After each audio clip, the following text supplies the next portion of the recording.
The rain had arrested just as Amara Johnson's flight descended into Atlanta. A thin, silver veil draped over the city, as if the sky itself were holding its breath. She loved rain, its honesty, its refusal to pretend the world was anything other than what it was. But tonight its music felt different, too soft, too fragile, too much like a warning. Her rideshare dropped her in front of the converted warehouse loft she and Ethan had restored together, brick by brick, vow by vow. The quiet street glistened under the streetlights, the puddles shimmering as if reflecting pieces of some other universe. Beautiful, yes, but distant, detached. She unlocked the door with the jittery excitement of someone returning home with good news. The contract is ours, she thought. Detroit chose our firm. We did it. Ethan would be proud, should be proud. He had always said her work would change the way America built its future. She wanted to see that belief in his eyes again. The loft greeted her with its usual warmth.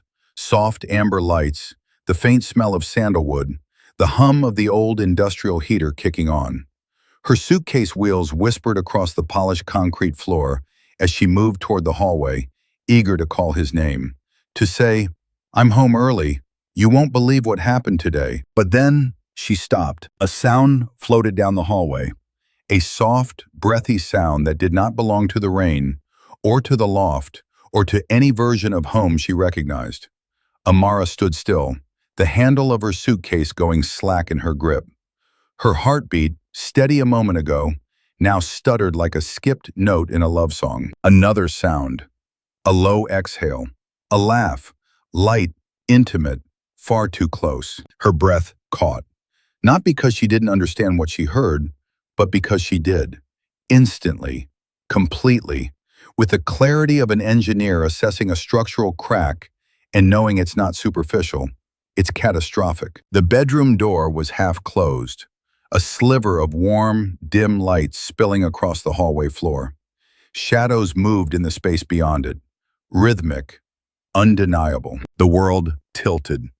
Amara's hand rose instinctively to her mouth, not to silence a scream, but to hold in the sound of something breaking, something fragile and human in hers. She hadn't imagined this. She wasn't mistaken. The cadence behind that door was ancient, universal, and unmistakably intimate. And it was happening in the room where she and Ethan had whispered plans for the house they'd build one day, the kids they might raise, the places they'd travel when life slowed down. The room where she had once pressed her forehead to his and thanked whatever force had brought him into her world. She took a step back, then another, moving like a woman who feared that one wrong breath might cause the entire structure of her life to collapse around her. The suitcase slipped from her fingers and toppled onto its side with a muted thud. Inside, her presentation files and notebooks shifted, almost apologetically, unaware they were no longer the brightest part of her day. A voice emerged, his voice, Ethan's, low, coaxing, threaded with the kind of tenderness he had once saved for her alone. Something inside Amara steadied, not with strength, not yet, but with focus. She didn't rush toward the door, or shout, or demand answers. She simply stood there, spine straightening inch by inch, as if bracing herself against an unspoken storm. She had always believed that the end of a marriage would arrive like an explosion, loud, unmistakable, shattering everything at once.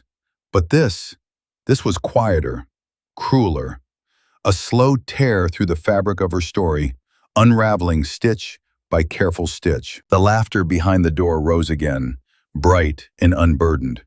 Amara closed her eyes. The moment stretched, exquisite in its devastation, suspended in time like the pause between lightning and thunder. Then, slowly, she stepped away from the bedroom and into the living room, choosing silence over chaos, restraint over collapse. Because sometimes the most powerful thing a woman can do is not interrupt the moment that breaks her. Sometimes she must witness it, fully, painfully, to understand exactly what she must become next. And though the betrayal carved through her like fire, something else flickered beneath it. the faintest glow of awakening, small but certain, a future not yet shaped, but entirely hers to reclaim. If this moment gripped you, if Amara's story resonates even a little, stay close. Like, comment, or follow the channel so you don't miss the next chapter of her rise, from heartbreak to something far more powerful. 4 years earlier, New Orleans smelled like rain that hadn't fallen yet. The city held its breath under a heavy, humid dusk, the air thick with jasmine and possibility. On the 11th floor of a hotel off Canal Street, the rooftop bar buzzed with a low hum of conversation. Academics, city planners, investors, all gathered for the annual summit on climate resilience. Amara Johnson stood at the edge of the terrace, fingers wrapped around a sweating glass of sparkling water, her conference badge swinging gently against her dress. Beyond the glass railing, the Mississippi curled in a lazy arc, its surface catching the last of the sun like a strip of molten bronze. She should have felt triumphant. Her presentation that afternoon on modular, flood-resilient housing for low-income communities had drawn a packed room. Questions, applause, a handshake from the keynote speaker. She'd even seen someone from the Department of Housing scribbling her name into a notebook. And yet, alone on the rooftop, surrounded by small clusters of people laughing over cocktails and canapes, she felt oddly suspended. The kind of stillness that comes not from peace, but from standing dangerously close to the edge of something you can't yet name. She tilted her head back, letting the warm air settle over her skin, her curls lifting slightly in the wind. New Orleans was a city that understood loss and resilience in equal measure. Maybe that was why she felt so at home here. Structures could collapse, people could drown, entire neighborhoods could vanish beneath water, and still somehow there would be brass bands and second lines and the stubborn insistence on joy. Your graph on projected floodplains in Ward 9 was brutal. The voice came from her left, smooth, amused, threaded with a sincerity that made it hard to dismiss as casual flattery. Amara blinked, lowering her gaze. A man stood a few feet away, hands loosely in his pockets, the breeze teasing at the open collar of his white shirt. He was taller than she'd realized up close, all angles and pale freckles, and bright, assessing blue eyes. His conference badge read, Ethan Cole, founder, Cole Horizons Capital. Brutal, she repeated, one brow lifting. That's one word for it. I mean it as a compliment, he said quickly, a smile tugging at his mouth. Brutal in that way truth often is, especially when it ruins a perfectly good investment deck. She huffed a laugh before she could stop herself. Let me guess. You're one of the people whose pretty projections my data just torpedoed. Guilty, he admitted. Half the rooms shifted in their seats when you put up that map. The other half started calculating how much more it was going to cost to build the right way instead of the easy way. And which half are you in? She asked. He tilted his head, considering her with a seriousness that startled her. Depends, he said. Which half are you hoping I'm in? The answer was clever, but his tone wasn't glib. He was really asking. I'm hoping, Amara said slowly, that if you're investing in the future of coastal cities, you're more interested in them existing than simply returning a profit. Then tonight, Ethan replied, we're on the same side. He stepped closer, not crowding, but enough that she could smell his cologne. Clean, understated, something like cedar and rain. He gestured toward the river. It's strange, he murmured. I've looked at 1,000 risk models, hurricanes, sea level rise, insurance markets. But sitting in that room today, watching you talk about foundations and failure points, it was the first time it felt personal. Because you finally pictured real people living in those houses, Amara said. Because I pictured you designing them, he corrected. The words slipped between them like a stone into still water, sending ripples across the surface of the moment. Amara felt heat rise to her cheeks. An involuntary response she tried to hide by taking a sip of her drink. You did your homework, she said lightly.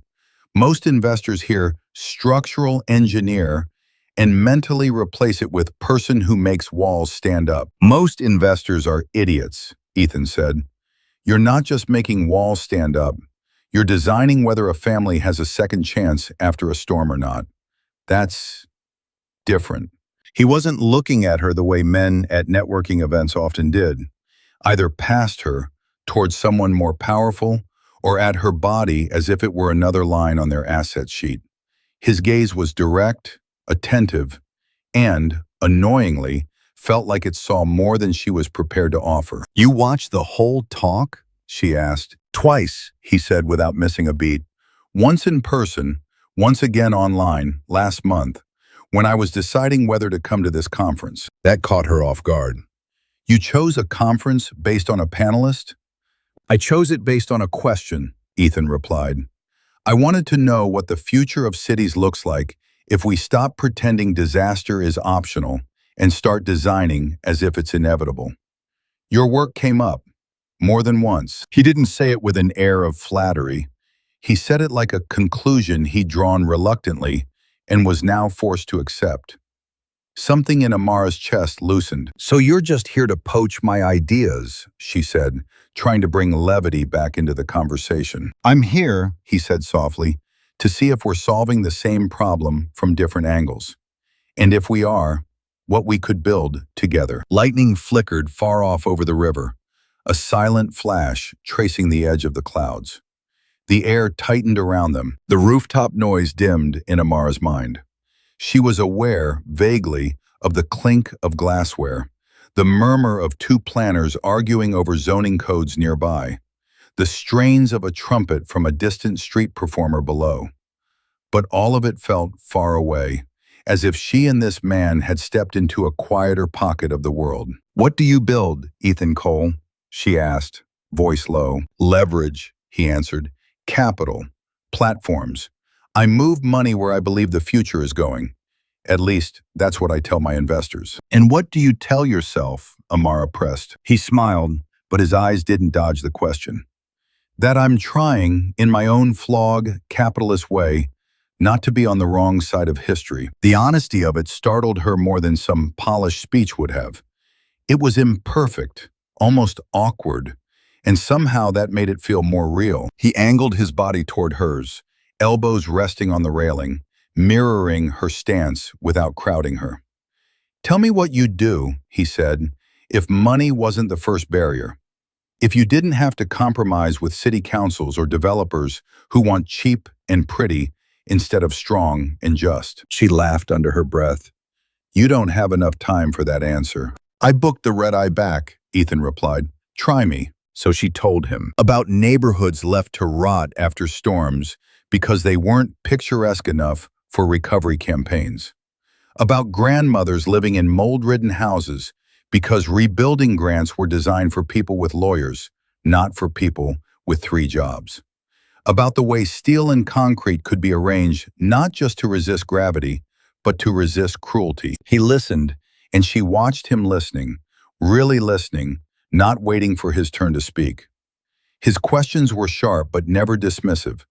When he disagreed, he asked why instead of explaining why she was wrong. Somewhere between her 4th and 5th rant about outdated building codes, she realized she was smiling.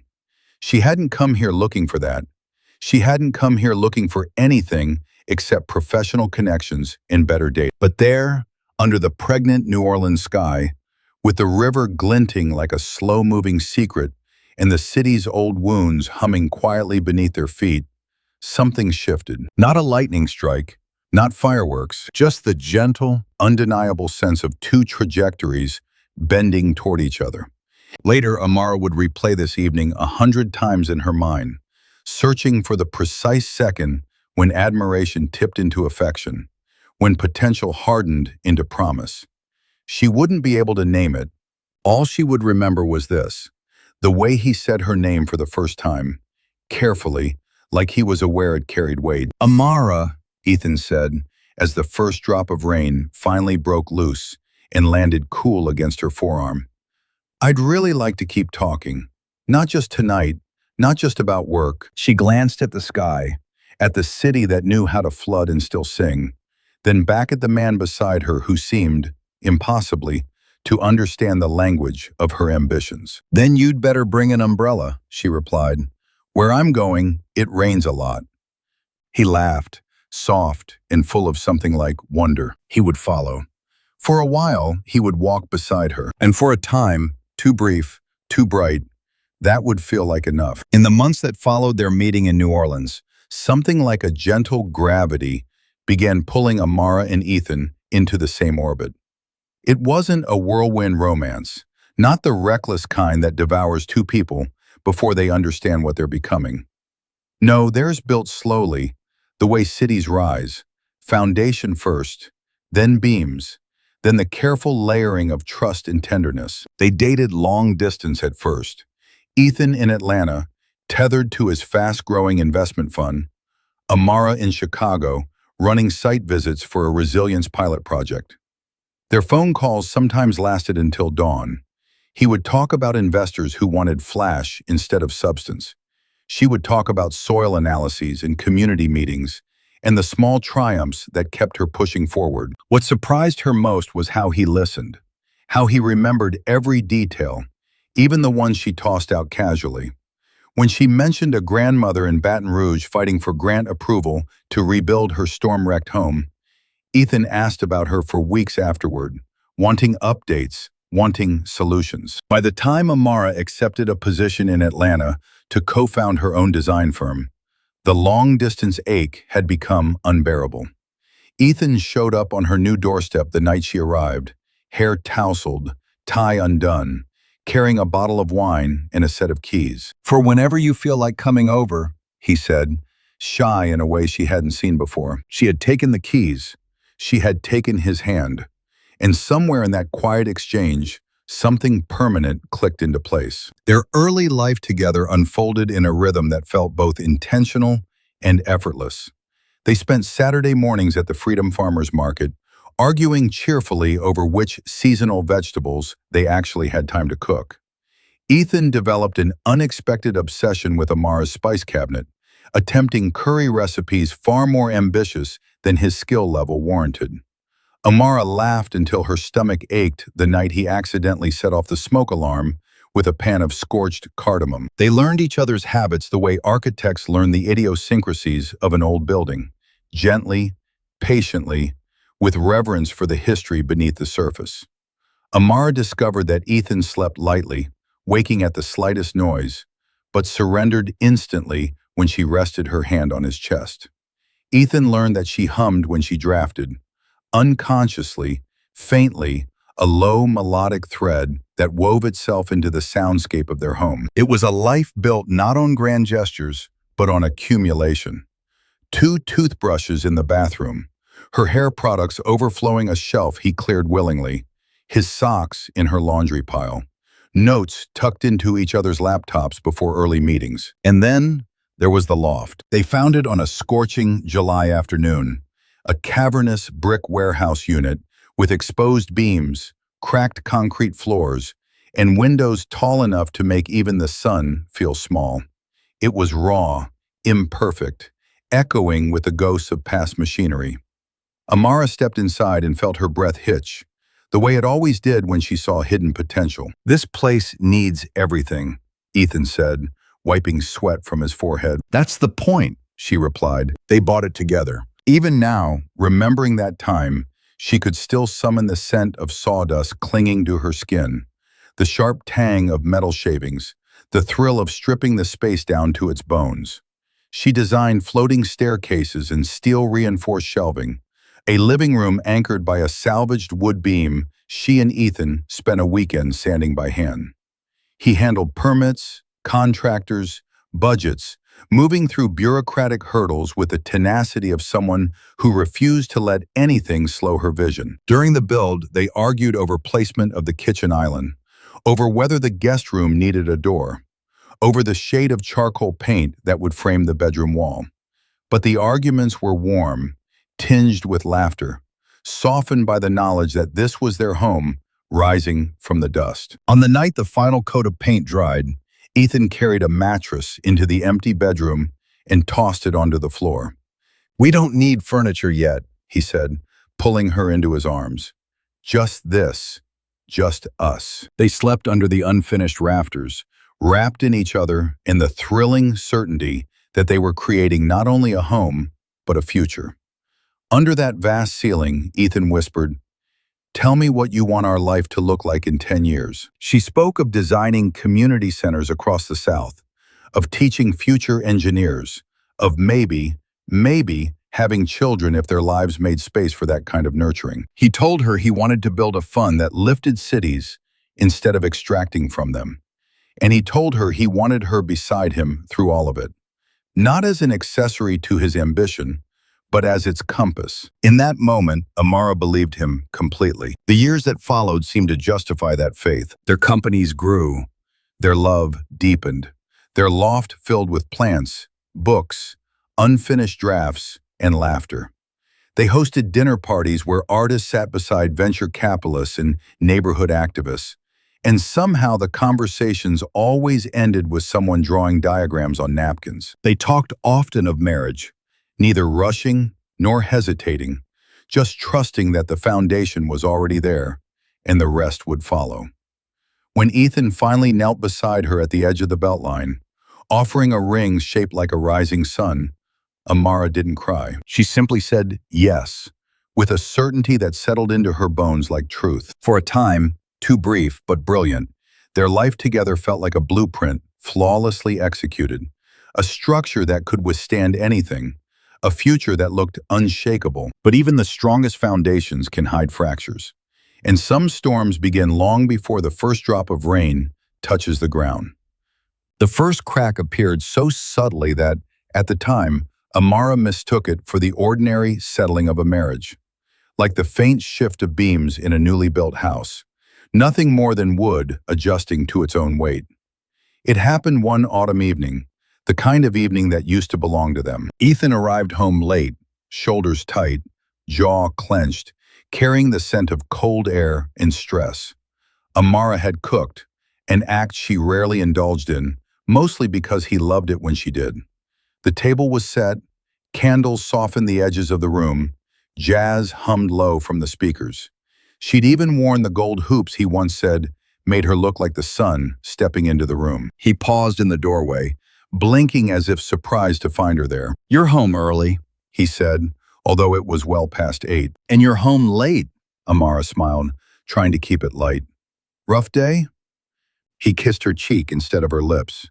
"Long day." They ate in halting conversation, her asking small questions, him giving smaller answers.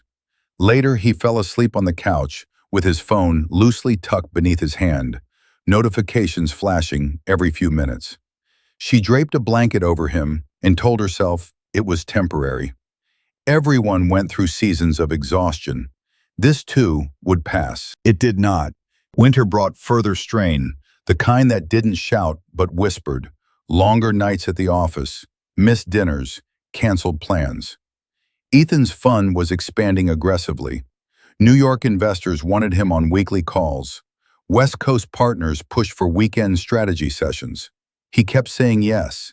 He kept running. Amara, who understood stress intimately, tried to create a haven for him at home.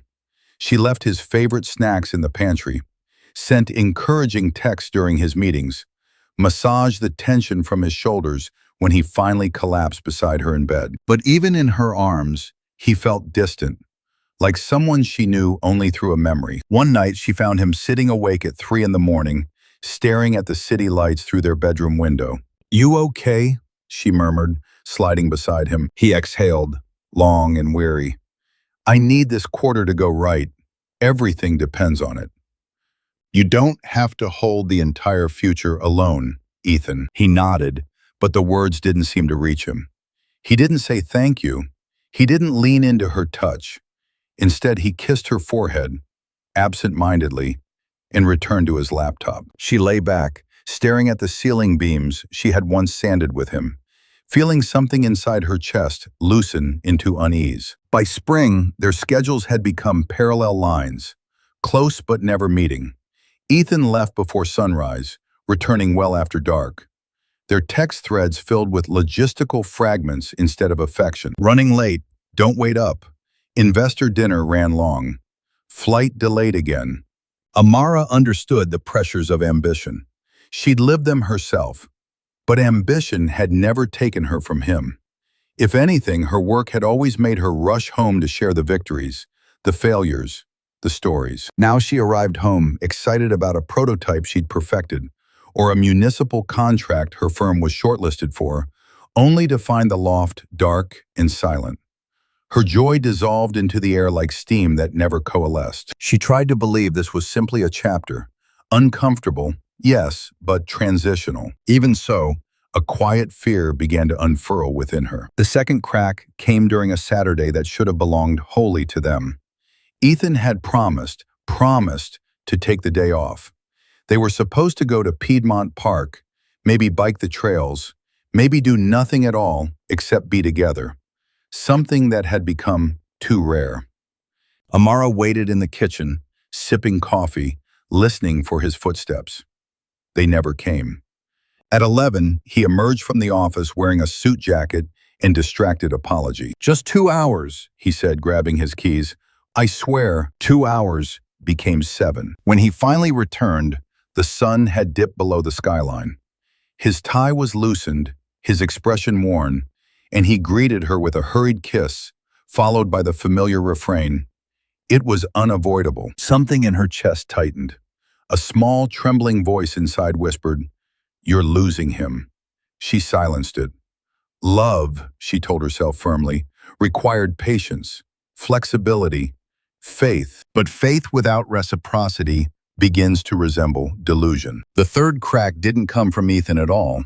It came from Amara herself. Late one evening, after a 16-hour day at her firm, she stopped by a neighborhood bar for a drink. The bartender, a soft-spoken man with kind eyes, complimented her presentation from a recent panel. They exchanged a few harmless words. When he asked if she was married, she said, "Yes," without hesitation. But the hesitation came afterward. Not doubt, not temptation, just a sudden, sharp loneliness. The realization startled her so completely that she left the bar after only a few minutes. She walked home through the cool night, her footsteps too loud on the empty sidewalk. How long had it been since she felt romantic partnership, not just marital obligation? How long since Ethan had touched her with attention instead of autopilot? She unlocked the loft, stepped inside, and found it dark again. Ethan was out of town. She stood in the doorway, hugging her coat around herself, thinking, "I miss a man who is still my husband, a man who is still alive, still here, yet somehow feels already gone." That was the moment she admitted, if only to herself, that something had shifted. No affair she knew of, no evidence of betrayal, just distance, quiet, creeping, corrosive. A hairline crack along the foundation, one that would widen, one that would eventually splinter everything. And though she couldn't see the collapse coming, she could feel the faint, unmistakable tremor of it under her feet. On her first day at Cole Horizons, Lena Morales wore the only blazer she owned and a pair of heels that hurt before she even left her apartment. Atlanta rose around her in glass and steel, a city of mirrored facades and quiet ambitions, and she felt very small walking into the lobby of the fund that had taken a chance on her resume. She had grown up navigating tight spaces, crowded apartments, crowded bus routes, crowded schedules, always stretching every dollar and every hour a little further than it wanted to go. Nothing about her background said she should end up here. A Latina from a working-class family now strategizing digital narratives for a firm that moved millions with a few keystrokes and a well-timed call. Maybe that was why she was so determined to be good, to be indispensable, to be seen. Ethan noticed her in the second week, not in the way men had noticed her at other companies, lingering looks, jokes that landed too close to her body. Instead, he stopped at her desk with a printout of a campaign analysis she'd put together and said, quietly and directly, "This is smarter than what we've been doing." She almost laughed, certain she'd misheard. "You read the whole deck?" "I read everything with my name on it," he replied, "and your name should be on more of it." His praise wasn't effusive, it was precise. It landed somewhere deeper than flattery, in a place that had always been slightly hungry. After that, he started inviting her to more meetings. Investor calls, branding discussions, pitch rehearsals. He never hovered or made a show of it. He just acted as if her presence there were obvious, expected, necessary. And slowly, dangerously, it began to feel that way to her too. The first late night wasn't unusual. A European investor wanted to rework a deck before morning. Ethan asked if Lena could stay and help. The office emptied out in waves. Analysts, associates, finance leads, until only the cleaning staff remained, moving like quiet ghosts through the glass-walled halls. They sat side by side in the conference room, the city a glittering sprawl beyond the floor-to-ceiling windows. Lena's laptop glowed between them, a constellation of charts and bullet points. "Can I ask you something?" Ethan said eventually, leaning back in his chair. She glanced up. "Is that a test?" "Consider it qualitative research," he said, a half-smile tugging at his mouth. "Why did you say yes? To this job, I mean. There are a dozen agencies that would have killed to have you full-time." She shrugged, then immediately felt the gesture was too casual for the truth. Her fingers toyed with the edge of her bracelet. "Because here," she said slowly, "the stories I help shape might actually change something physical. A bridge, a neighborhood, a waterfront. I spent too long telling people to buy shoes and energy drinks. I wanted wait." "Wait," he repeated, testing the word. "That's a rare thing to crave." "Not really," she answered. "Most people want to matter. They just settle for being seen." He was quiet for a moment. When she glanced over, his gaze was fixed on her with an intensity that made her want to look away. "You know," he said, "you might be the only person in this building who understands why I started this fund." She snorted lightly. "You started it to make money." "Eventually," he conceded. "But in the beginning, it was supposed to be about directing capital toward the future instead of the past. About backing the people who saw storms coming before everyone else did." He paused. "People like you." The room felt smaller suddenly, the air warmer. Lena swallowed, acutely aware of the line running invisibly between them. She changed the subject, tilting the laptop so they could both see. "The slide on community impact is weak. We keep using stock imagery of smiling kids. But where's the actual impact? The metrics, the names?" He leaned in, shoulder brushing hers, eyes on the screen. "Show me what it should look like." She did. They worked until nearly 2 in the morning, rewriting copy, repositioning graphs, cutting anything that felt hollow. When they finally stood to leave, Lena almost stumbled. She hadn't realized how stiff her body had become. "Hey," Ethan said softly, fingers grazing her elbow to steady her. Heat flared where he touched her. "We're not doing this again. The all-nighters, I mean.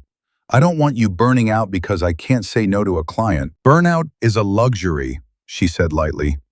"My mother says if you're tired, it means you're doing something worth staying awake for." He smiled at that, but there was a sadness behind it. "Your mother sounds formidable." "She'd eat you alive," Lena replied, and they laughed together, the sound echoing down the empty hallway. On the drive home, the city smeared past in streaks of red and white light. She caught herself replaying little fragments of the night, the way he'd listened without interrupting, the way he'd said, "people like you," as if she belonged in the same category as founders and visionaries and architects of the future. It wasn't attraction, she told herself.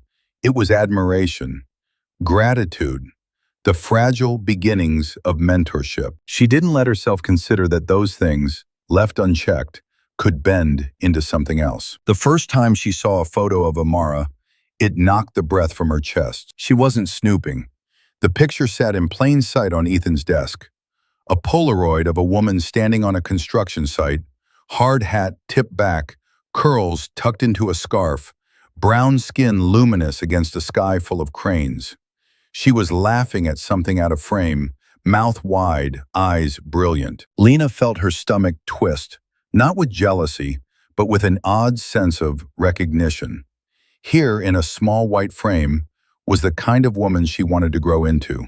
Grounded, unafraid, wholly herself. "She's an engineer," Ethan said later, when Lena finally worked up the courage to ask. His voice softened in a way Lena had never heard. "She sees the world in load-bearing lines and wind patterns, and somehow she still remembers that buildings are for people, not just for profit." The admiration in his eyes was unmistakable. So was the distance. Lena noticed how his gaze slid away from the photo too quickly afterward, how he changed the subject, how his wedding ring spun more often around his finger in meetings where Amara's name came up. The rational part of her brain, sharp, ethical, trained on boundaries, saw all of this and drew a clear conclusion. This man is married. He is not yours to save. Step back now while you still can. But another part of her, the one that had climbed every ladder offered, because none were guaranteed, whispered different words. He's unhappy. He's alone even when he isn't. You understand him in ways she might not anymore. Lena didn't know which story was true. Perhaps neither, perhaps both. What she did know, with increasing dread, was that the line between admiration and desire was thinning, that his laughter had begun to feel like a reward, that the nights she worked late with him left her both exhilarated and aching, and somewhere deep down, despite all the reasons she knew better, a quiet, treacherous thought took root. Maybe this is the start of my story. She did not yet understand that for someone else, it would be the beginning of an ending. The loft was so still it felt staged, as if someone had taken their life, emptied it of motion and sound, and left only the outline behind. After the laughter fell away, after the soft murmur of voices blurred into something indistinct, the bedroom door opened with a small click. Amara, standing in the shadowed alcove off the hallway, watched the wedge of light spill across the polished concrete, stretching toward her like an accusation. She did not move. A woman stepped out first. Lena's hair was mussed, her blouse hastily tucked in, lipstick smudged at the corner of her mouth. She held her heels in one hand, the other smoothing her skirt in an unconscious attempt at composure. Her face was turned away from Amara, but Amara could see the outline of her profile, the curve of a cheek she recognized from the photo on Ethan's desk. The sight of her there, barefoot in Amara's home, in the softened intimacy of after, slid like a blade between ribs. Still, Amara stayed hidden, pressed against the cool wall, every muscle held in a deliberate, shaking restraint. Ethan followed, shirt untucked, hair disordered, the top buttons open. There was a softness to his expression, the relaxed, unguarded look of a man temporarily freed from the weight he'd been carrying. He reached for Lena's wrist, brushed his thumb over the inside of it, and said something low that Amara couldn't hear. Lena hesitated at the front door. "Are you sure?" she murmured, voice barely more than air. "You said she doesn't get back until tomorrow." "She doesn't," Ethan replied without pause. "You're fine." The lie slid into the air between them and floated down the hallway to where Amara stood alone in the dark. A part of her wanted to step out then, to let the truth collide with his assurance like glass meeting concrete. But another part, the part that had designed load-bearing systems, calculated failure points, learned how structures collapsed, told her to wait. Sometimes you needed to see the full extent of the damage before you could decide whether to repair or demolish. The door opened. Night air swept in, cool and damp. Lena slipped out. The door closed with a softness that felt obscene. Silence washed back in. Amara stayed where she was, listening to the sounds she knew so well. The faint hum of the fridge, the pulse of traffic outside, the echo of Ethan's footsteps moving through the space they had built together. He moved into the kitchen. A cabinet opened, the clink of glass, the rush of water from the tap. Her heart beat a steady, unnatural rhythm in her ears, no longer synced to anything in the room. When she finally stepped out from the shadows, she did it without rehearsal, without drama, simply putting one foot in front of the other, crossing the hall as if she were walking into any ordinary evening. "Ethan." Her voice carried across the loft, clear and level. He jumped slightly, the glass in his hand tilting. Water splashed onto the counter. He turned. For a second, just one, suspended and luminous, his face was unmasked. Shock, guilt, disbelief chased one another across his features in a frantic procession. Then the practiced composure slid back into place, the familiar half-smile curving his mouth. "Amara," he said, as if her name were a question. "I thought you weren't back until tomorrow." "I took an earlier flight." She removed her coat with steady hands, draped it over the back of a stool, each gesture measured. The ordinary act of hanging fabric felt like laying bricks in a wall she was hurriedly building between herself and the wreckage. "How was the trip?" he asked. It was absurd, the question, floating between them like a balloon at a funeral. "We won the contract," she answered. "It was a big day." "That's incredible," he said automatically, stepping forward as if to embrace her. "I'm proud of—" She stepped back. The movement was small, but it changed the air. Ethan froze, mid-reach, his arms falling awkwardly to his sides. For the first time, he seemed to really look at her. Her hair still carried the faint scent of recycled plein air. There was a crease on her blouse from the seatbelt. Her eyes were calm, too calm. "You're home early," he said again, softer now. "What time did you get in?" "Around 4:30, color drained from his face. Just a shade, but she caught it. She had spent years reading the stress patterns of steel, the fine hairline fractures that warned of structural failure. This was no different. "How?" His throat worked. "How long have you been here?" She let the question hang, like an exposed beam. "Long enough," she said. Her voice was no longer neutral. It carried a fine edge now, a thread of sound that hummed with something between grief and fury. He inhaled sharply. "Amara, it's not what you think." She laughed then, a short, broken sound that startled even her. "You're going to start with that?" He flinched. She moved past him, her gaze sweeping the room, not in search of evidence, because she didn't need any, but in a final act of farewell to the version of this space she had loved. The couch where they had fallen asleep watching documentaries. The kitchen island where they'd rolled out dough for the empanadas his mother had taught her to make. The hallway where she had once twirled in a new dress, his applause loud and delighted. All of it was still here. All of it was permanently altered. She turned back to him. "I heard you," she said quietly. "In our bedroom. With her." The words were simple, but the way she placed them, precise, unadorned, left no room for denial. His shoulders slumped. The last of his defenses seemed to melt away, leaving something smaller, more desperate. "Amara, how long?" she asked. His eyes flickered toward the floor. "It doesn't matter. It was a mistake. I was stressed. I wasn't thinking. And it just—" "How long?" she repeated, each syllable carefully measured. An engineer's question. A woman's demand. He exhaled. "A few months." The lie was reflexive. She saw it immediately. Ethan had never been talented at half-truths. His integrity, once, had been what drew her to him. "In the office," she said. "In hotels. In our home." His jaw tightened. "I'm not going to stand here and be interrogated like a criminal." She tilted her head, studying him. "You're right," she murmured. "Criminals usually have better excuses." He winced. Silence stretched between them, thick as wet concrete. He tried again, voice low and urgent. "It doesn't mean I don't love you. You've been so focused on your work. I've been under pressure. We've barely seen each other. It just—" "Don't," she said sharply. "Don't you dare build your betrayal on the back of my ambition." The words landed between them like a fault line. "I have defended you," Amara continued, her composure thinning now, emotion threading through. "I have sat alone in this loft more nights than I can count, telling myself you were doing all of this for us, that the distance was temporary, that the man I married was still here somewhere under all that stress." Tears burned, but did not fall.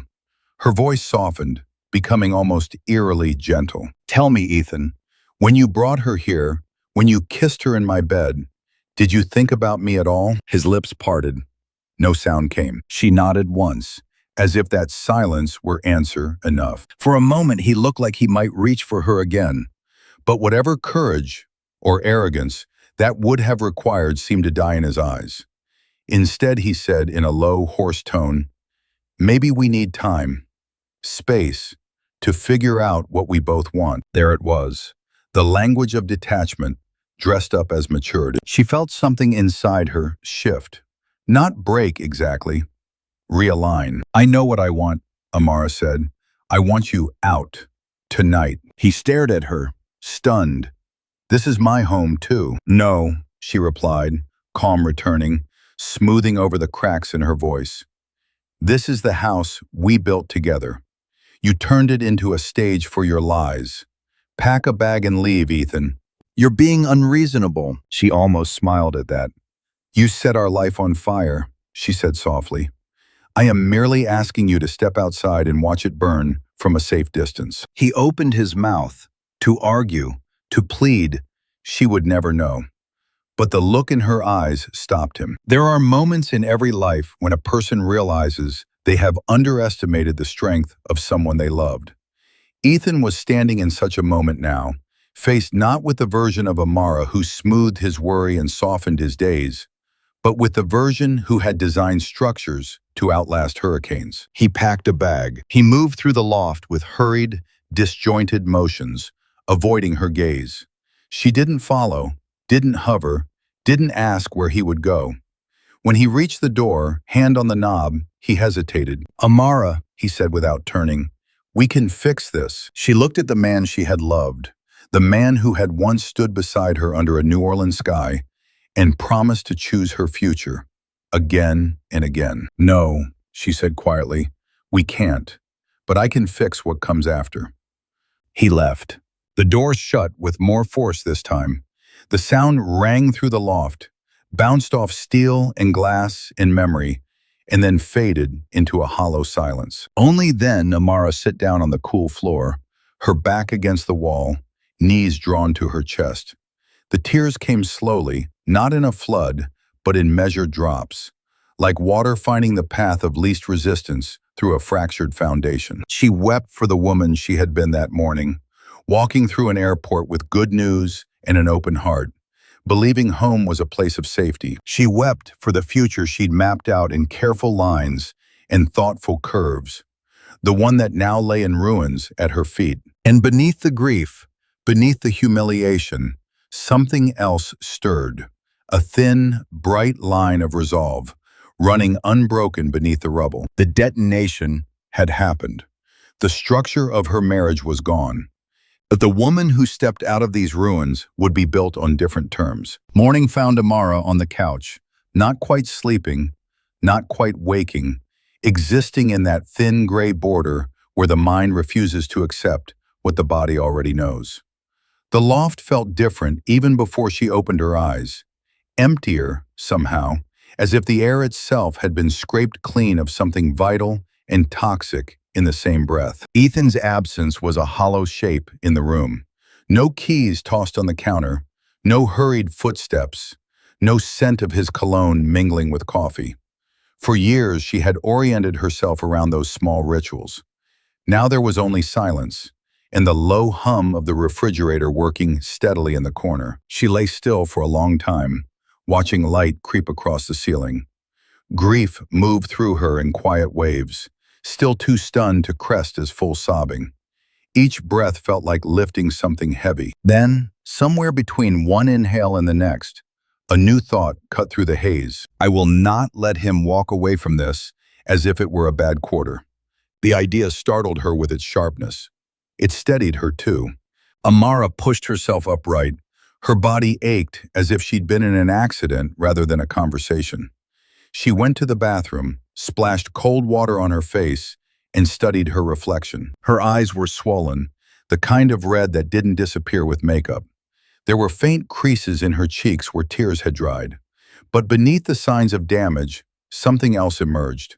A hardness at the jawline, a new precision in her gaze. This is the part, she told the woman in the mirror quietly, where you decide who you're going to be on the other side of this. Her phone lay face down on the counter. When she turned it over, the screen lit up with a constellation of notifications. Ethan, her mother, Naomi, missed calls, messages. Fragments of concern and explanation waited behind each icon. She ignored them all.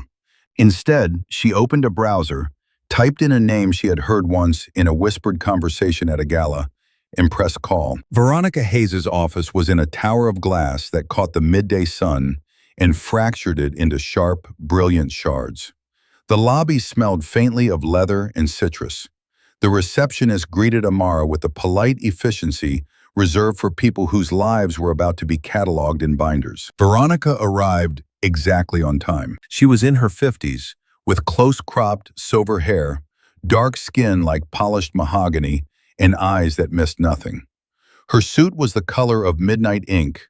Her jewelry was minimal, save for a single ring shaped like an unbroken circle. "Miss Johnson," she said, extending a hand, "I'm sorry we're meeting under these circumstances." "Amara," she replied, taking the hand.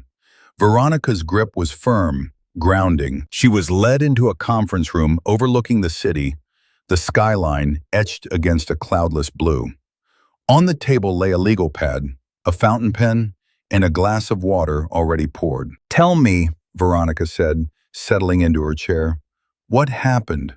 Start at the beginning of the end." The phrase caught Amara off guard. The beginning of the end. She exhaled slowly. "I came home early yesterday," she began, "from a presentation. I wanted to surprise my husband." The story flowed out then, at first haltingly, then with increasing clarity.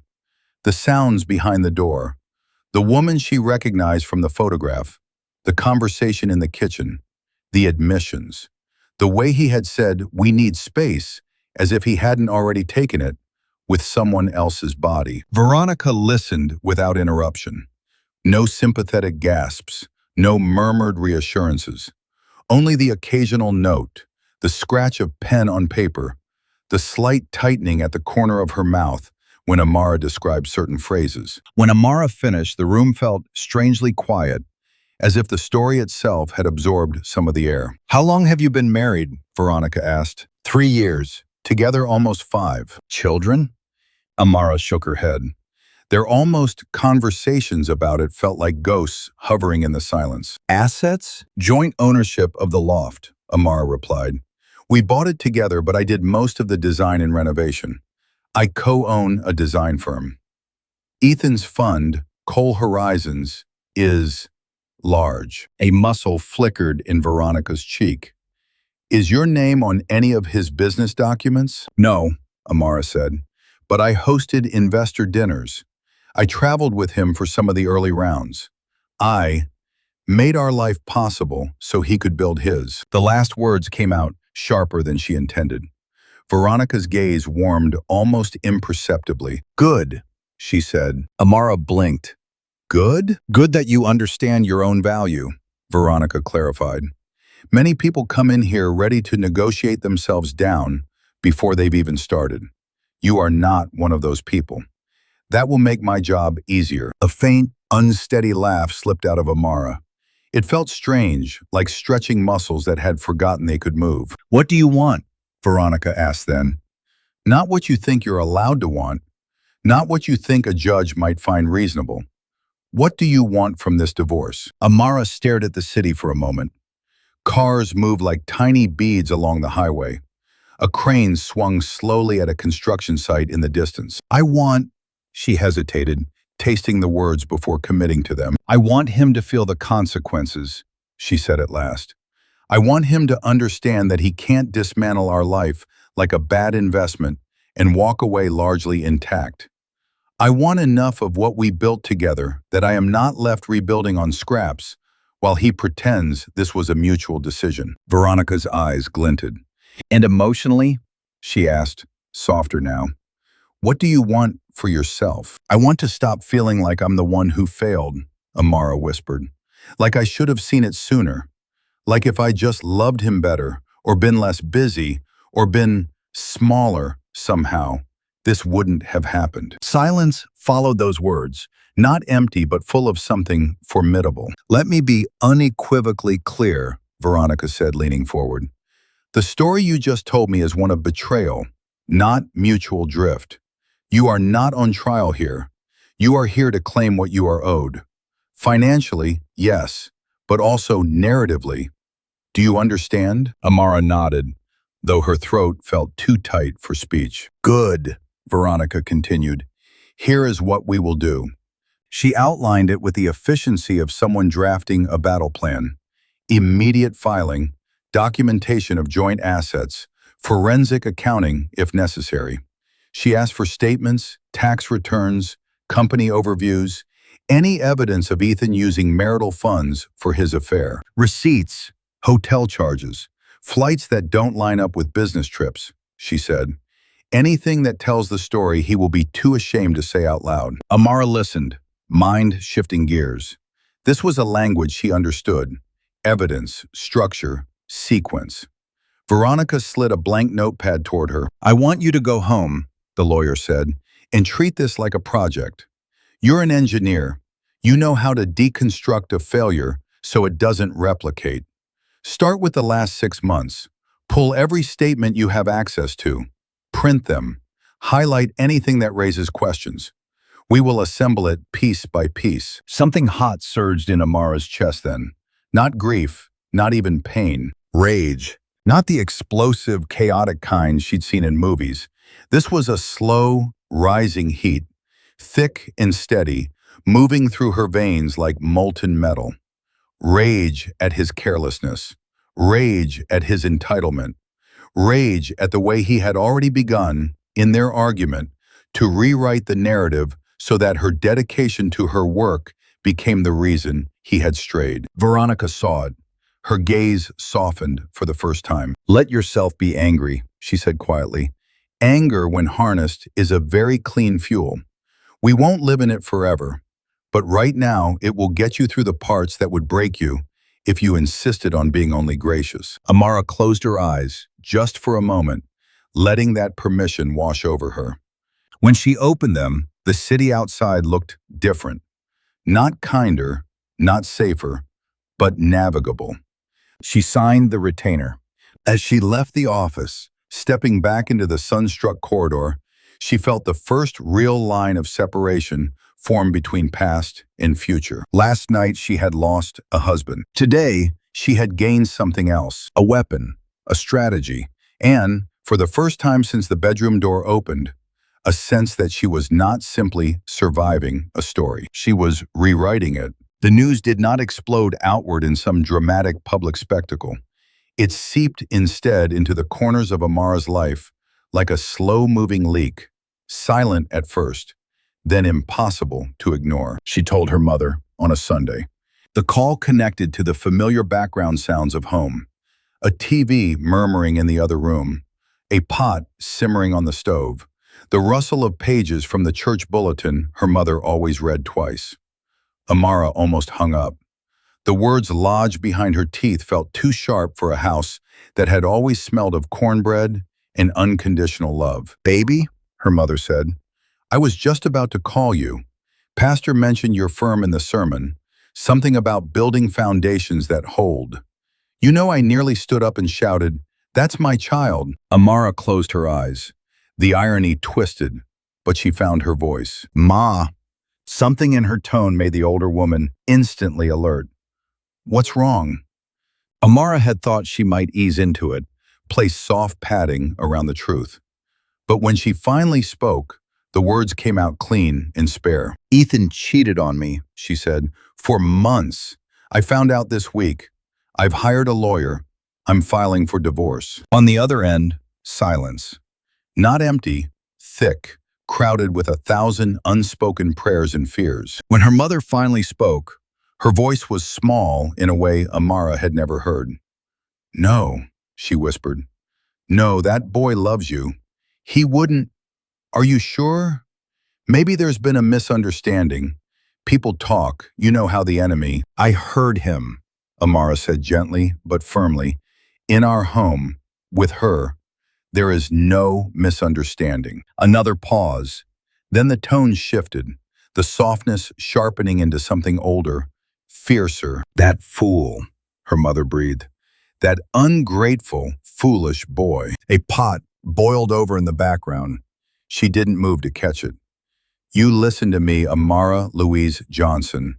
You are not to sit there and wonder what you did wrong. You hear? You are not going to starve yourself or shrink yourself to make sense of his sin. Tears welled, slid hot and silent down Amara's cheeks. I don't feel like shrinking, she whispered. I feel angry. Good, her mother said, surprising her. You hold on to that. I'll be on the next flight. You don't have to. I said, her mother repeated, voice brooking no argument, I'll be on the next flight. The call ended with promises in scripture and the rustle of hastily packed luggage. When Amara set the phone down, her hands shook, not from pain, but from the relief of having said the words out loud to someone who loved her before they loved her husband. Her brother reacted exactly as she'd expected. Derek drove over that night, knocking on her door with more force than necessary. When she opened it, he pulled her into a hug that felt like a shield. Broad shoulders, familiar hoodie, the faint smell of motor oil and cheap cologne. Tell me where he is, he said, leaning back to look at her. I'm not asking if, I'm asking where. I will not actually kill him, but I'm not above making him slightly nervous about his life choices. Despite everything, a laugh broke free, sharp and unexpected. I don't know where he is. The club maybe? A hotel? Her place? Does it matter? It matters to my conscience, Derek muttered, but his gaze sifted over her face, cataloging the tiredness there. He sobered. You sure about the divorce? Yes. He nodded once. No sermon, no hesitation. Then we ride with you, all the way through. You want me at the hearings, I'm there. You want me to pick up Ma from the airport? I'm there. You want me to carry all his stuff out and leave it on the curb? That part is already done, she said quietly. I told him to leave. He did.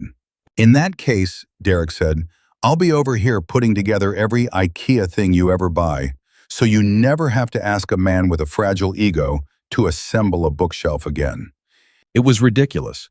It was also, in a strange way, exactly what she needed. Telling Naomi was harder. Naomi wasn't just her best friend.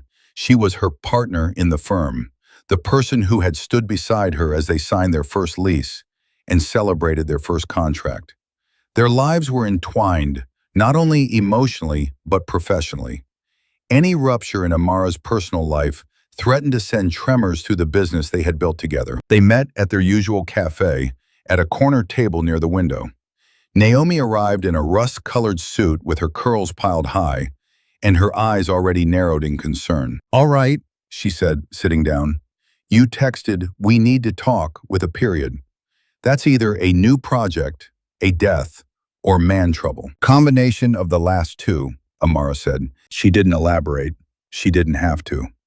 Naomi's face changed as she put it together, horror dawning. No, she breathed. Not Ethan, Amara nodded. Oh my God.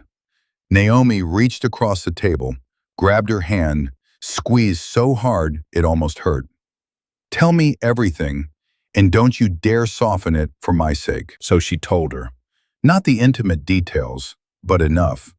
Enough for Naomi to understand that this wasn't a mistake, not some drunken kiss at a Christmas party, but a sustained campaign of deception that had taken place in the very home she'd helped Amara design. Naomi's eyes went dark and flat. I never liked his hair, she said finally. Always thought it was too neat. Amara snorted, then clapped a hand over her mouth. That's the critique you're going with? Oh, I have more, Naomi said, but half of them are unprintable, and the other half involves suggestions for what he can do with his spreadsheets. The humor was a thin cover over something far more serious.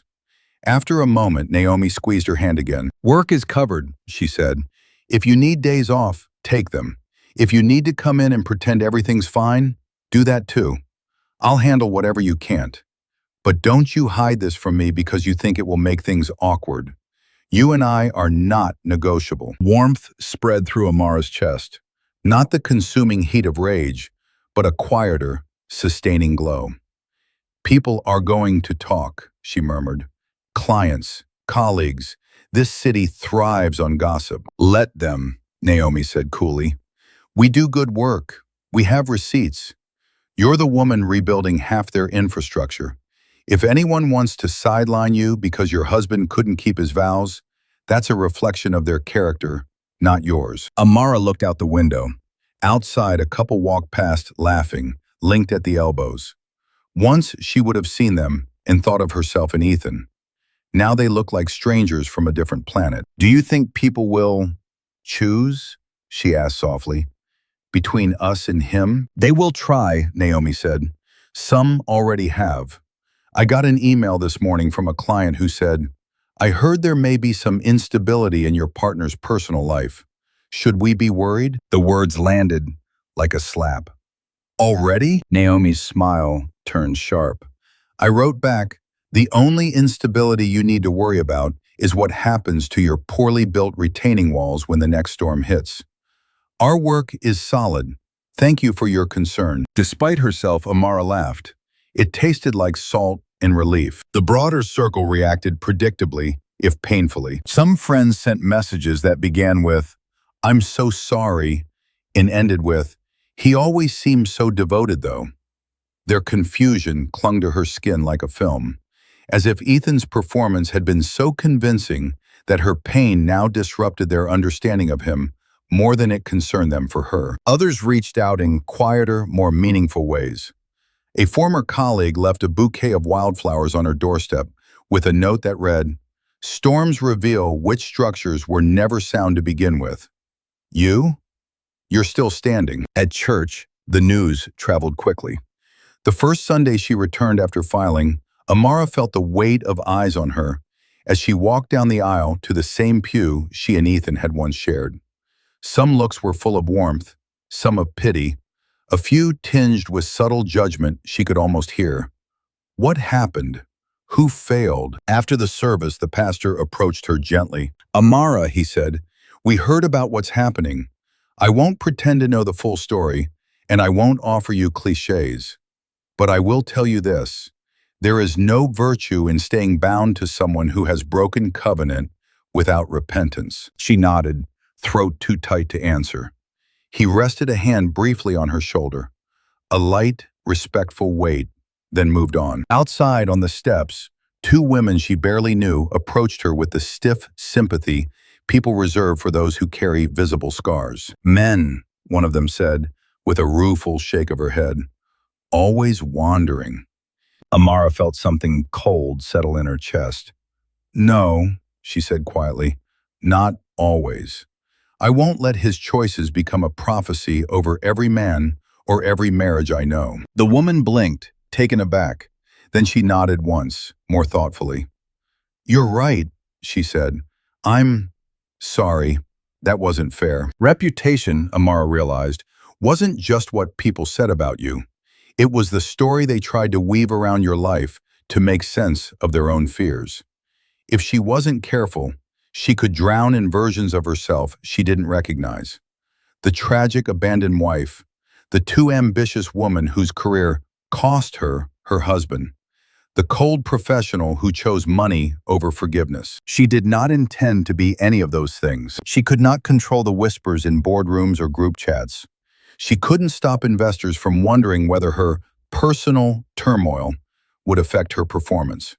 She couldn't keep mutual acquaintances from inviting Ethan to events and forgetting to include her. What she could do, what she resolved to do, was this: show up to her own life with such unmistakable clarity that anyone who tried to reduce her to a cautionary tale would have to work very hard to ignore the evidence. In the weeks that followed, as gossip looped and re-looped through the city like a persistent storm system, Amara kept moving.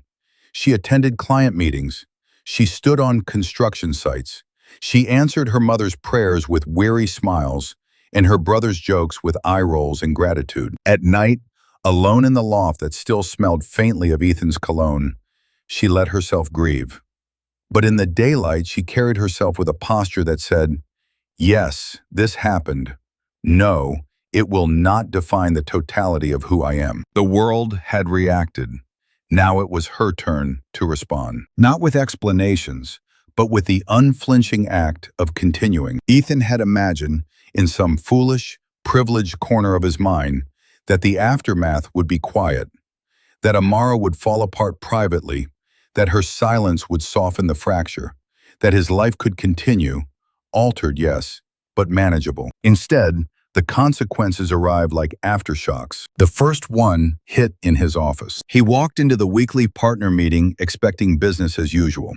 What greeted him instead was a room that felt colder than the air conditioning could justify. Conversations flattened when he entered. A few partners exchanged glances. One cleared his throat too loudly. Ethan took his seat, ignored the tension, and opened his laptop. The managing director, a broad-shouldered man named Carter Wallace, watched him for a beat before saying, "We should address the elephant in the room." Ethan kept his expression neutral, though a pulse of annoyance flickered beneath his skin. "If there's a business issue, say it. Otherwise, let's stick to the agenda." Carter arched a brow. "Personal matters bleed into business, Ethan, especially at this level." The words hung between them, heavy as an indictment. Ethan felt the back of his neck tighten. "My personal life is not a topic for this table." "Normally, yes," Carter said, "but when two investors reach out in the same morning asking whether recent instability in leadership could affect fund performance, it becomes relevant." A flush crept up Ethan's neck. He hated how quickly people moved, how private truths traveled through boardrooms faster than financial reports. "It will not affect anything," he said, jaw tight. "I'm handling it." "You'd better," Carter replied softly, "because investors hate uncertainty almost as much as they hate scandal." It was the closest thing to a reprimand Ethan had ever received. The meeting moved on, but the ground beneath him felt subtly shifted. A hairline crack in his authority. The second aftershock came from Lena. She had texted twice since that night. Light messages, cautious, asking if he was okay. He replied late, vaguely, without warmth. Guilt had dulled his responses, but so had something else. The realization that what he had done was not the passionate escape he told himself it was, but a choice made from fear and ego. When she appeared at his office door one afternoon, hesitation written in the stiff line of her shoulders, Ethan braced himself. "Can we talk?" she asked quietly. He nodded, motioning for her to sit. She didn't. She closed the door behind her, arms folded protectively across her chest. Her voice was careful. "I heard you moved out of the loft. A temporary situation," he said, "until things settle." She studied him with a mixture of concern and dawning comprehension. "I didn't know," she murmured. "I didn't know she'd be there that day. I never wanted." "This isn't your responsibility," he cut in. "It's mine." "But I was part of it," Lena said, her voice cracking despite her efforts to steady it. "And I need to know what happens now. To us." Us. The word rang through the room like a question he was ill-equipped to answer. He looked away, out the window, at the skyline that had once felt like a promise and now felt like accusation. "I don't know," he admitted. She absorbed this with a painful stillness. "You said you felt suffocated," she whispered, "that she didn't understand you anymore, that you were drowning." He winced.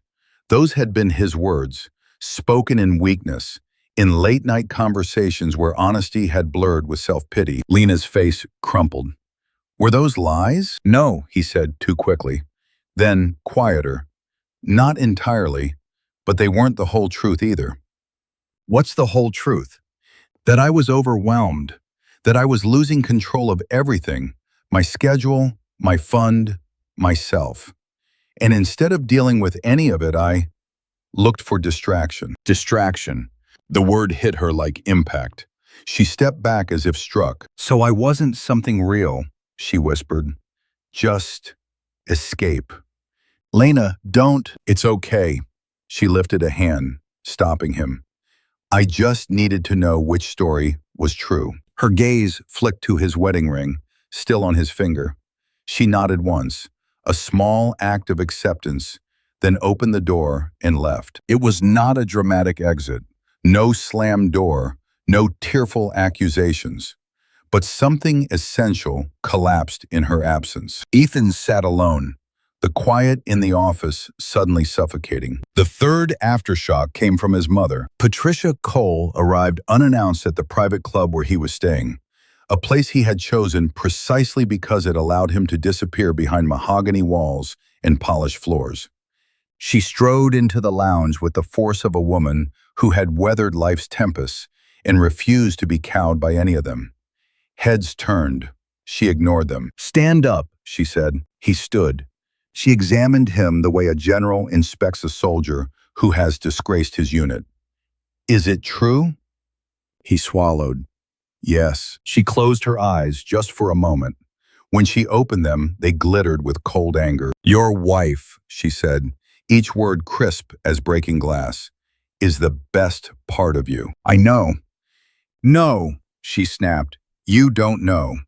If you knew, you wouldn't have thrown her away for someone who won't survive a single winter of your ambition." Ethan flinched. His mother's voice softened, not in forgiveness, but in grief. "I raised you better than this, Ethan. I raised you to keep your vows, not to chase every fleeting comfort. And now you've humiliated not only her, but yourself." He sank into a chair, head in his hands. "I made a mistake." "Mistakes are burned food or bad investments," she replied. "This was a choice." A choice. The word struck deeper than any accusation from colleagues or investors. His mother stood over him, arms crossed. "You will cooperate in this divorce," she said. "You will not attack her character. You will not diminish what she built with you. And you will accept the consequences like a man." Her voice shook, not with fear, but with disappointment so profound it stole his breath. Then she left him there, alone with nothing but his guilt. The fourth aftershock arrived in the form of a headline. A journalist covering Atlanta's emerging design scene published a feature praising Amara and Naomi's firm for their contributions to sustainable urban infrastructure. The article included a brief, tactful mention of Amara's private hardship, praising her continued excellence in the face of personal upheaval. The next day, Ethan received a terse email from an investor. "If your wife can handle adversity with grace and professionalism, I trust you will do the same. We expect stability from our partners." Another wrote, "If internal drama threatens fund performance, we will review our position." He deleted the emails, but the shame lingered in his chest like a bruise. Late that night, in his temporary club room, Ethan sat alone on the bed he hadn't slept well in since the night he left the loft. The city glowed beyond the window, indifferent to the turmoil inside him. He thought of Amara, her certainty, her calm fury, the way she had looked at him like a man who'd taken something precious and pretended it was disposable. He thought of Lena, her hurt, her confusion, the way he had allowed her to believe in something he never had the right to offer. He thought of himself and found the reflection unbearable. For the first time since the affair began, Ethan truly understood the scope of what he had done. Not just breaking vows, not just betraying a woman who had loved him, but dismantling the story he told the world about who he was. A visionary, a leader, a man who built the future. Now he was something smaller.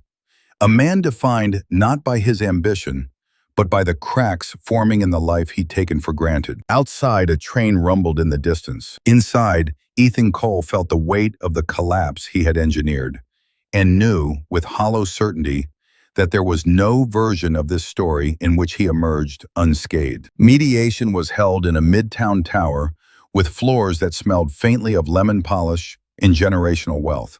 The sort of place that assumed civility simply because everything was wrapped in glass and brushed steel. Amara arrived precisely on time, her posture straight, her hair pulled into a low, deliberate knot that revealed every angle of her face. She wore a navy suit that didn't shout power, but carried it quietly, the way a well-designed structure stands firm without fanfare. Veronica walked beside her like a general entering a negotiation tent, calm and sharpened. They were led to a conference room lined with framed photographs of Atlanta's skyline. The very city both Amara and Ethan had tried to help reshape, now reduced to wall decoration in the backdrop of their unraveling. Ethan was already seated. For a moment, Amara felt the ghost of a memory flicker. Him looking up from a cafe table, smiling when she walked in, making room for her coat, lifting her hand to kiss it as if he couldn't believe she was real. But the man in front of her now was different, exhausted, guarded, his gaze shadowed by the consequences he hadn't anticipated. "Good morning," he said, voice strained with an attempt at normalcy. "Morning," she answered, her tone neutral. It wasn't cold, it was finished. The mediator, a composed woman with wire-rimmed glasses and a voice like a steady metronome, began with pleasantries that did nothing to soften the tension in the room. Coffee was poured. Folders were opened. Everyone pretended this was a procedural puzzle rather than a dissection. Then Ethan's attorney slid a packet across the table. "This is our offer." Veronica lifted it, skimmed the first page, and set it back down with the delicacy of someone handling something mildly offensive. "Amara," she murmured, "don't waste a second of emotion on this." But Amara's eyes flickered to the numbers anyway. The offer was shockingly low, far below any reasonable recognition of their shared assets, her contributions, or the growth his fund had enjoyed during the years she had supported him. More nauseating still was the final page. A non-disclosure agreement so broad and severe, it essentially demanded her silence about the marriage, the affair, the divorce, and anything that might reflect badly on him. Her throat tightened. "This is insulting," she said quietly. Ethan winced. "It's a starting point." "No," Amara replied, voice steady as reinforced steel. "It's an erasure." Veronica folded her hands. "We decline this offer in its entirety. And if this is representative of your posture, we can adjourn today and proceed directly to court." Ethan's lawyer cleared his throat. "Let's not escalate prematurely. Mr. Cole believes this arrangement is more than fair, given that most of his wealth was accrued independently." Veronica gave a soft, humorless laugh. "Independently? Your client expanded his fund during a marriage where my client hosted the dinners, built the home, and made professional sacrifices for his travel schedule. If he thinks he built that future alone, he's delusional." Ethan stiffened. "That's not what I said." "It's what you offered," Amara murmured, something fractured in his expression. Not anger, but shame. Brief, fleeting, then hidden beneath strategy. "We're willing to discuss revisions," his attorney said quickly. "Let's break into separate rooms." In the smaller room, Amara sat beside Veronica, the city unfolding outside the window in a quilt of shimmering streets. She attempted to breathe, slow and deep, but fury thrummed beneath her skin like electricity. "He wants to buy my silence," she said. "He wants to manage optics," Veronica corrected.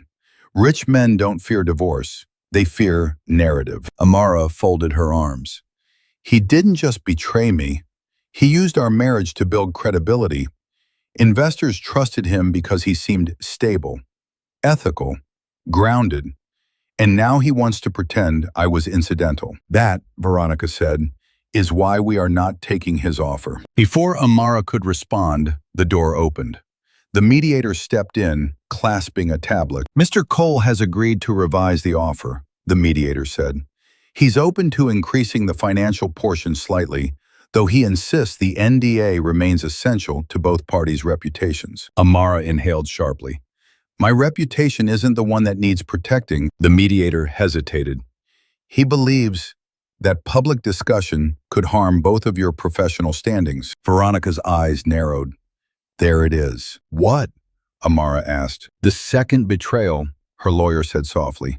"He's trying to rewrite the narrative so you appear equally culpable, as if the marriage simply failed, rather than being detonated by his actions." The words landed in Amara's chest with a heavy finality. She had survived the first betrayal, the body, the bed, the lies whispered in the space she'd once called sanctuary. But this This was the betrayal of truth, the quiet attempt to revise history so that her pain became a footnote rather than evidence. She felt the heat rising under her skin, not wild or explosive, but molten, controlled, like lava traveling beneath the earth, remaking it from below. "No," Amara said. "Absolutely not." Her voice was calm, terrifyingly calm. Veronica nodded. "We counter with a real number, and no gag order." "What number?" the mediator asked. "The one that reflects reality," Veronica replied. 50% of shared assets plus a valuation of the business growth during the marriage. "We're filing for full discovery if they refuse." The mediator left. Amara stared at the table, fingers curled around each other until the knuckles whitened. "I knew he'd lie about the affair. I knew he'd minimize it. But this, trying to mute me, it feels worse." "Because it is," Veronica said gently. "Cheating breaks love. Silencing breaks dignity." Amara's breath wavered, but she didn't crumble. Not this time. Instead, something inside her solidified. Something sharper than sorrow, sturdier than rage. She was done being collateral damage in a story Ethan wanted to sanitize. She was done being the silent foundation upon which he built an empire. She would not give him the courtesy of her silence. When they returned to the conference room, Ethan looked up, searching her expression for softness or compromise.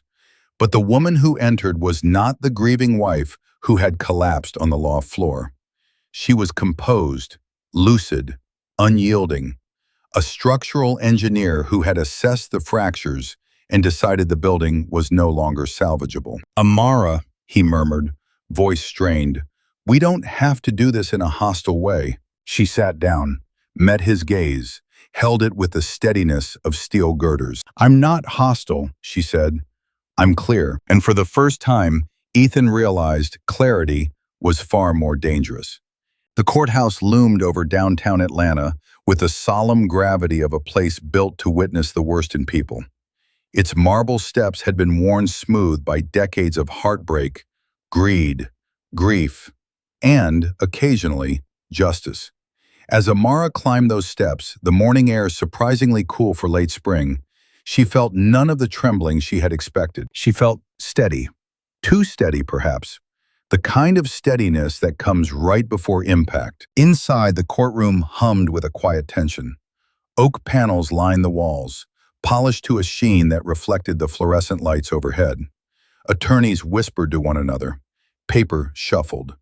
A bailiff adjusted his tie with the self-importance of someone who believed himself the guardian of order.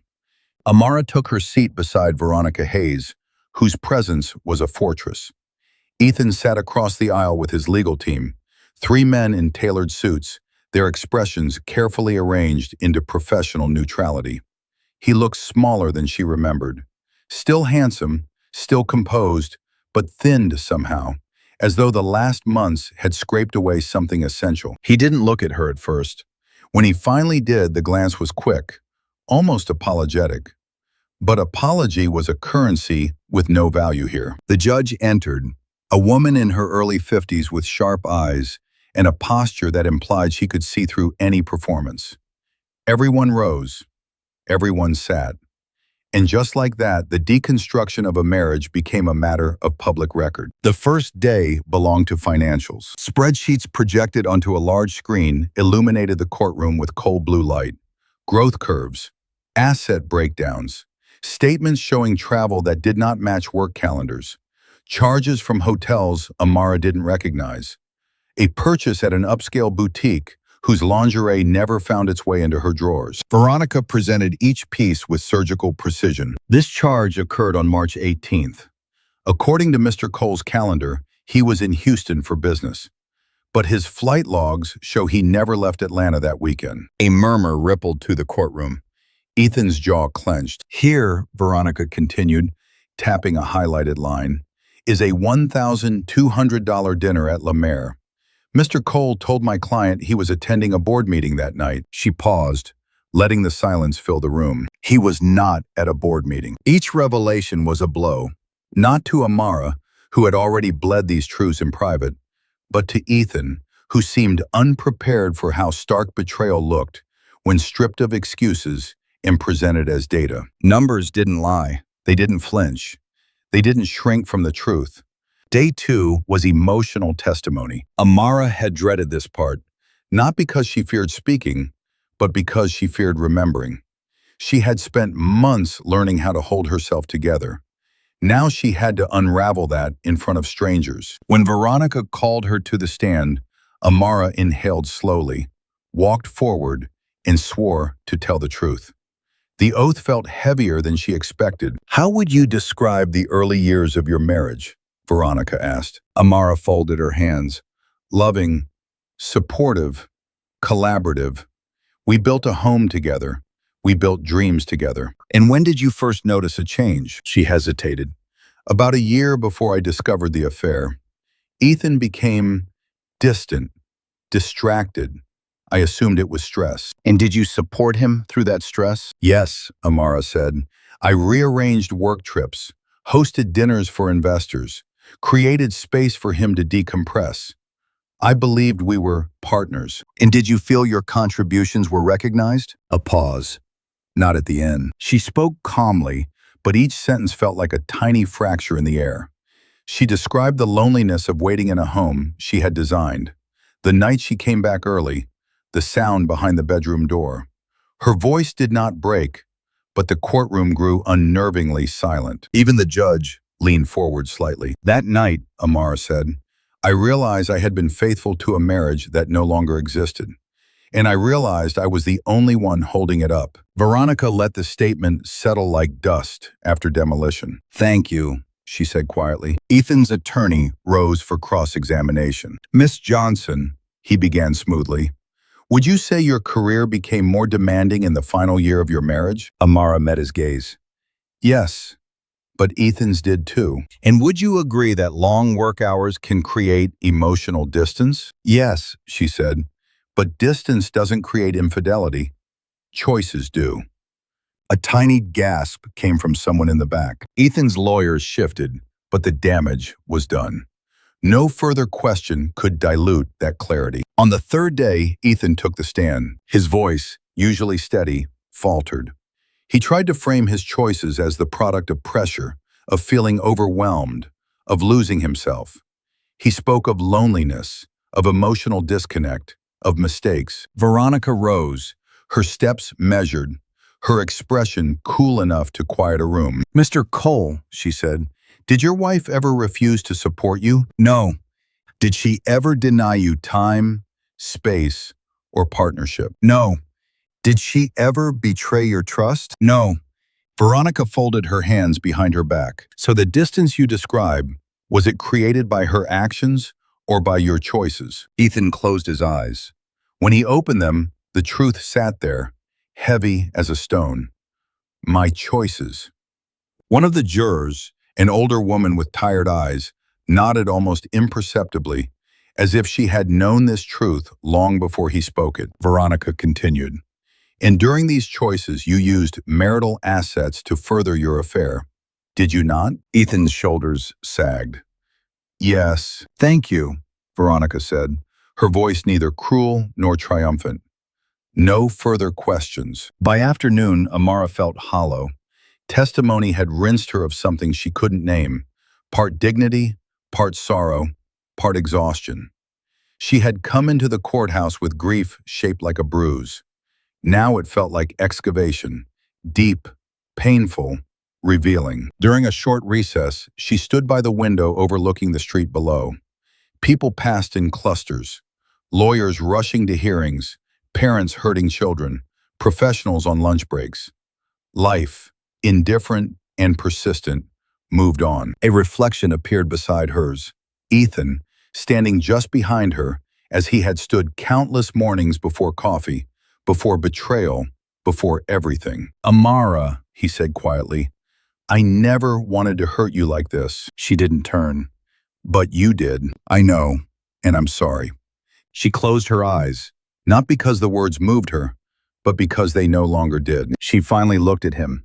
"Ethan, if you had apologized months ago, if you had fought for us instead of hiding behind excuses, Maybe things would have been different, but you didn't, and I can't carry both of us anymore." The weight of that truth settled between them. He nodded, defeated. "I understand." For the first time, she believed him. When court reconvened, the final arguments were delivered. Veronica presented a compelling case that recognized Amara's material and emotional contributions. Ethan's lawyers attempted to minimize damages, citing his fund's premarital origins. But the judge's gaze made clear she had little patience for narratives that obscured responsibility. As the gavel struck to end the session, Amara felt a thin crack widen inside her. Not breaking, but releasing. Some final tether snapping free. A weight she hadn't realized she'd been dragging finally dissolved. She wasn't triumphant. She wasn't shattered. She was simply done. And in that strange, quiet ending, something like the earliest hint of freedom brushed against her skin.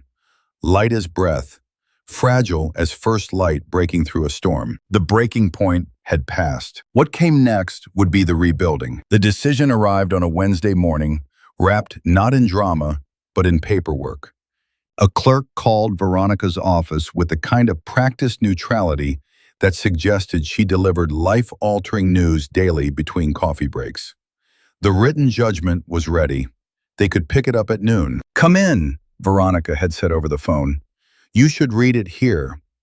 So Amara found herself again in that glass-walled conference room, the city spread beneath her in steel and asphalt. The same table, the same carafe of water, the same file folder, only this time it held the end of a chapter rather than the map of a battle. Veronica entered with the document in hand, her expression unreadable. "Is it bad?" Amara asked, surprised by the rasp in her own voice. "If it were bad," Veronica said, taking her seat, "I would have brought wine." She slid the packet across the table. The judge was thorough. Amara's fingers hovered over the pages for a heartbeat before she finally began to read. It was not written as a love story or a tragedy. It was written in the language of law, measured, careful, precise. But beneath the neutrality, Amara felt something else. A quiet, unexpected compassion. The court recognized the marriage as a partnership. It acknowledged her unpaid labor, the investor dinners she'd planned, the travel she'd deferred, the stability she'd maintained while Ethan pursued growth. It condemned the use of marital funds to support an affair. It detailed, in calm, unequivocal paragraphs, the ways Ethan's choices had shifted the balance of equity. And then came the numbers. She inhaled, steady. The settlement was fair. More than fair, given how often women walked away with far less than they deserved.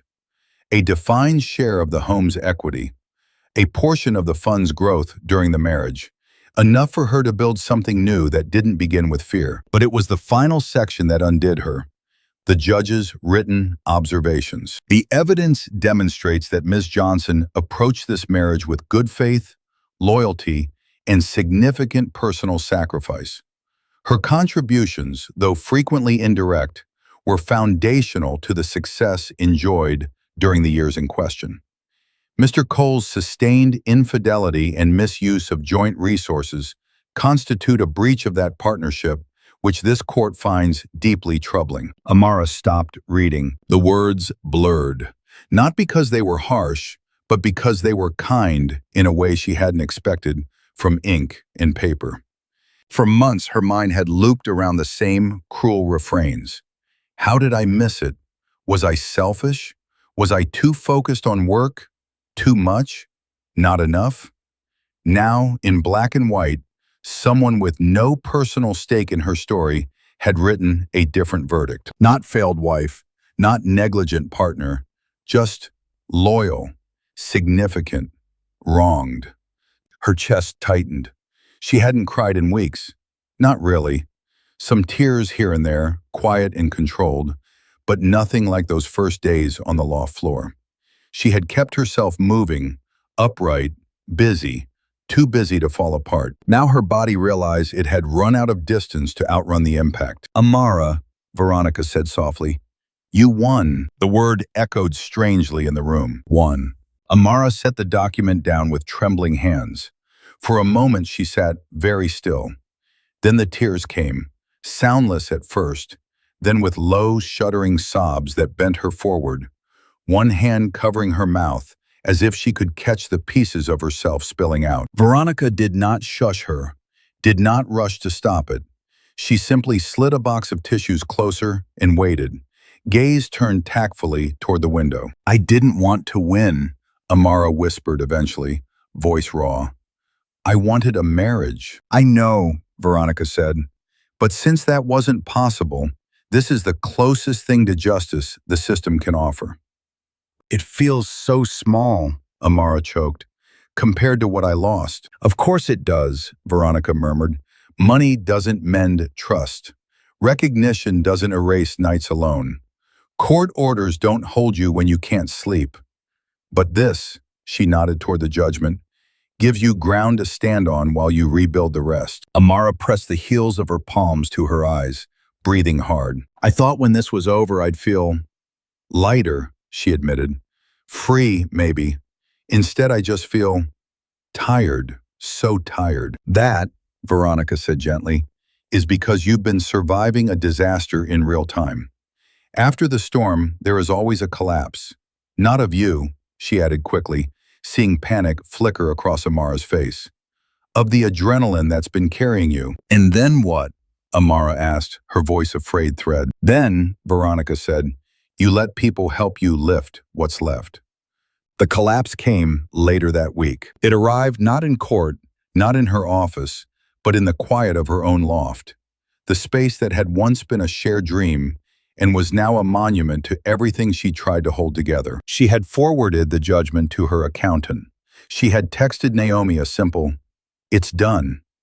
She had spoken to her mother, who thanked God aloud in a mix of anger and relief. She had returned to her desk, answered emails, corrected drawings, reviewed site photos. By the time she got home, it was dark. She set her bag down by the door.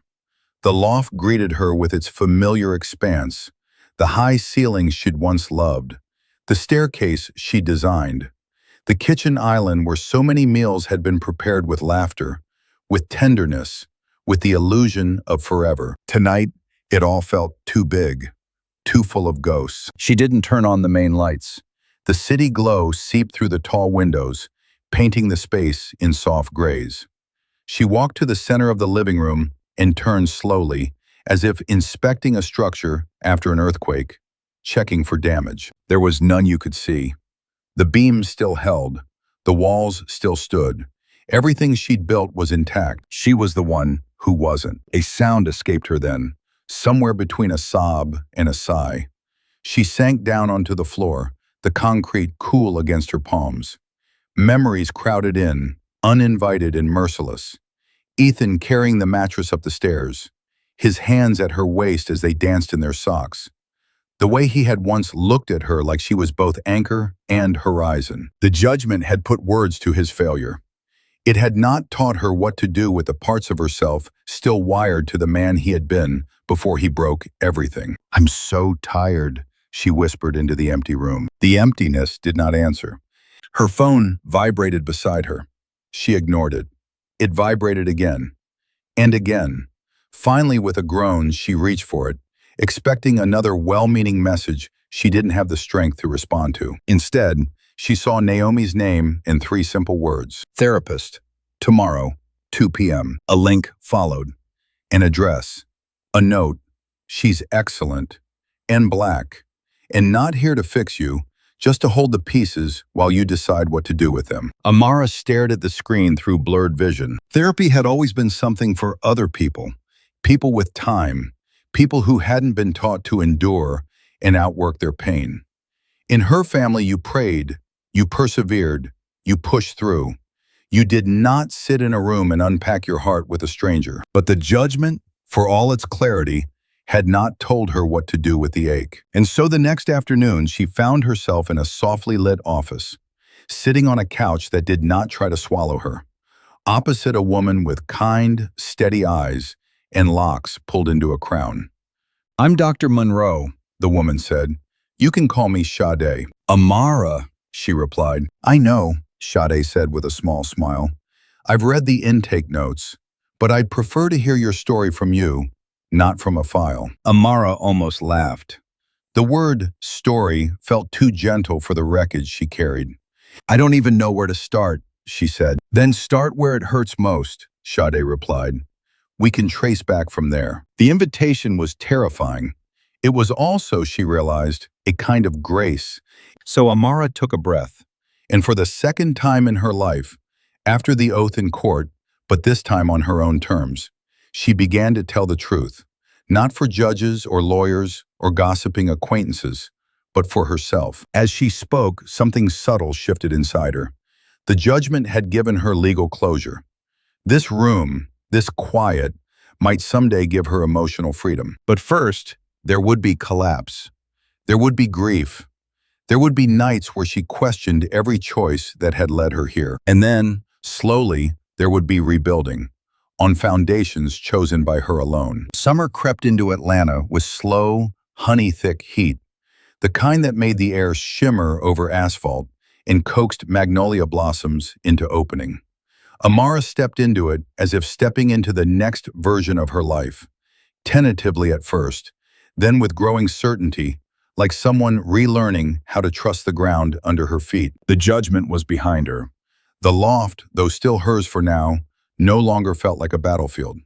Therapy had become less about triage and more about excavation, brushing the dust from old beliefs, re-examining the architecture of her identity, choosing what to keep and what to dismantle. But the real transformation began, unexpectedly, at work. One Monday morning, Amara walked into the office to find Naomi perched on the edge of her desk, clutching 2 lattes and grinning like someone holding a delicious secret. What? Amara asked, setting down her bag. You, Naomi said, handing her a latte, have been invited to keynote the Southeastern Sustainable Cities Summit. Amara froze. Keynote? That's not possible. I submitted a panel proposal. They read your proposal, Naomi replied, and decided you're too good for a panel. Amara stared at the email Naomi forwarded, the official letterhead crisp and unmistakable. Her name, Amara L. Johnson, P.E., appeared under the title Keynote Speaker. I don't know if I'm ready for that, she murmured. Naomi tilted her head. You walked into a courtroom and dismantled a man's entire narrative with 3 sentences. I'm pretty sure you can stand on a stage. Amara laughed. Really laughed, the sound bubbling up unexpectedly. It felt fragile and brave at once. The weeks that followed unfolded with a momentum she hadn't anticipated. Her firm landed a commission to design a climate-resilient community hub on the west side, an ambitious project combining renewable energy, flood-resistant building strategies, and dedicated spaces for neighborhood gatherings. It was the kind of work that lit up every part of her mind. On early site visits, she stood beneath the sun, watching excavators break ground, the scent of churned earth rising around her. She sketched structural concepts in the margins of her notebook. She talked with residents about what safety meant to them, not just surviving storms, but surviving a system that had always flooded them first and rebuilt them last. The project felt like healing in motion, concrete, literal, communal. At night she went home exhausted in the best way, body humming, brain alive. Sometimes she cooked simple meals. Sometimes she ate standing at the counter. Sometimes she worked late. Drawings spread across the kitchen island Ethan had once claimed was his favorite place in the house. Now it was simply hers. And each time she looked at the lines she drew, curved, angular, tensile, tender, she felt something soft unfolding inside her chest. Something she had not dared to name for months. Hope. By late July, she began searching for a new home. Her therapist had suggested it gently. Healing sometimes requires new architecture. Amara knew she couldn't stay in the loft forever. It was a beautiful space, and she had built it with love, but love had left its fingerprints on too many corners. So she walked through neighborhoods with a real estate agent who knew better than to make small talk. She toured mid-century bungalows and sleek townhouses. Nothing felt right until she stepped into a narrow street in Inman Park and saw a compact, sunlit duplex with ivy crawling up its brick facade. It was imperfect. The kitchen was outdated, the upstairs hallway cramped, the hardwood floors scuffed with age. But the windows, oh, the windows, flooded the rooms with morning gold, and the backyard held just enough space for a small garden and a bench. Amara stepped inside and exhaled. "This," she whispered, "could be mine." She bought it within the month. Moving day was a gentle riot of cardboard and laughter. Derek assembled furniture with exaggerated groans. Her mother blessed every doorway with quiet prayers. Naomi stocked the fridge with sparkling water and imported chocolates, because hydration and indulgence are both forms of self-care. As the sun set, casting soft stripes of light across the living room, Amara stood in the center of the space and turned slowly. It wasn't grand. It wasn't polished. It wasn't the vision she'd once had of coupledom and domestic perfection. But it was hers, her own first true home. A foundation built not with shared dreams, but with resilience. In early September, she delivered her keynote. The auditorium was enormous. Tiered rows, glass walls, a sea of eyes watching her. She had rehearsed, but when she stepped onto the stage, her notes felt unnecessary. The lights softened, and the room held a breath. She spoke not just of engineering, but of equity, of designing cities that did not simply withstand storms, but honored the people living in their path. She spoke of foundations, literal and metaphorical, of how structures fail when their load-bearing members are neglected, and how marriages fail in much the same way. Not naming Ethan, not needing to. Her story was now about something larger. The audience rose to their feet before she finished her final sentence. Applause washed over her like a tide, warm, affirming, endless. Backstage, Naomi embraced her. "You didn't just nail it," she said. "You shifted the room." For once, Amara didn't argue. She felt the truth of it. She felt the ground beneath her feet holding steady, strong. The true independence arrived quietly. One evening in October, she sat in her new backyard, surrounded by the scent of fresh soil. Her hands were dirty, her knees sore, and a mug of warm tea steamed beside her. She watched the sky turn amber, then lilac, then deep indigo. She wasn't thinking about Ethan, not about Lena, not about the courtroom or the night of discovery or the life she had lost. She was thinking about the raised garden bed she just built, about the community hub nearing completion, about the students she would soon mentor at Georgia Tech, about the version of herself she was becoming, one unbound by betrayal, one defined by strength, creativity, and a fierce devotion to rebuilding not just buildings, but lives. Her life. For the first time in nearly a year, she felt whole. Not healed, healing. Not finished, becoming. A foundation laid not by accidents or partnerships or pain, but by her own hands, steady, capable, unshaken. And as fireflies threaded through the twilight, Amara whispered into the gathering dark. This is just the beginning. New York in November had always felt like a city rehearsing winter. Wind slicing between buildings, leaves skittering across wet pavement, steam rising from subway grates like the breath of something ancient beneath the streets. Amara stepped out of the conference center and wrapped her scarf more tightly around her neck, the chill settling over her skin with a strangely invigorating bite. She had just finished her panel on resilient architecture, a spirited discussion that left her exhilarated and mentally buzzing. In the lobby, students had clustered around her, asking questions, snapping photos of her sketches, jotting down quotes. A few years ago, she'd been the one scribbling notes in the margins of her notebook, hoping someone would see her work.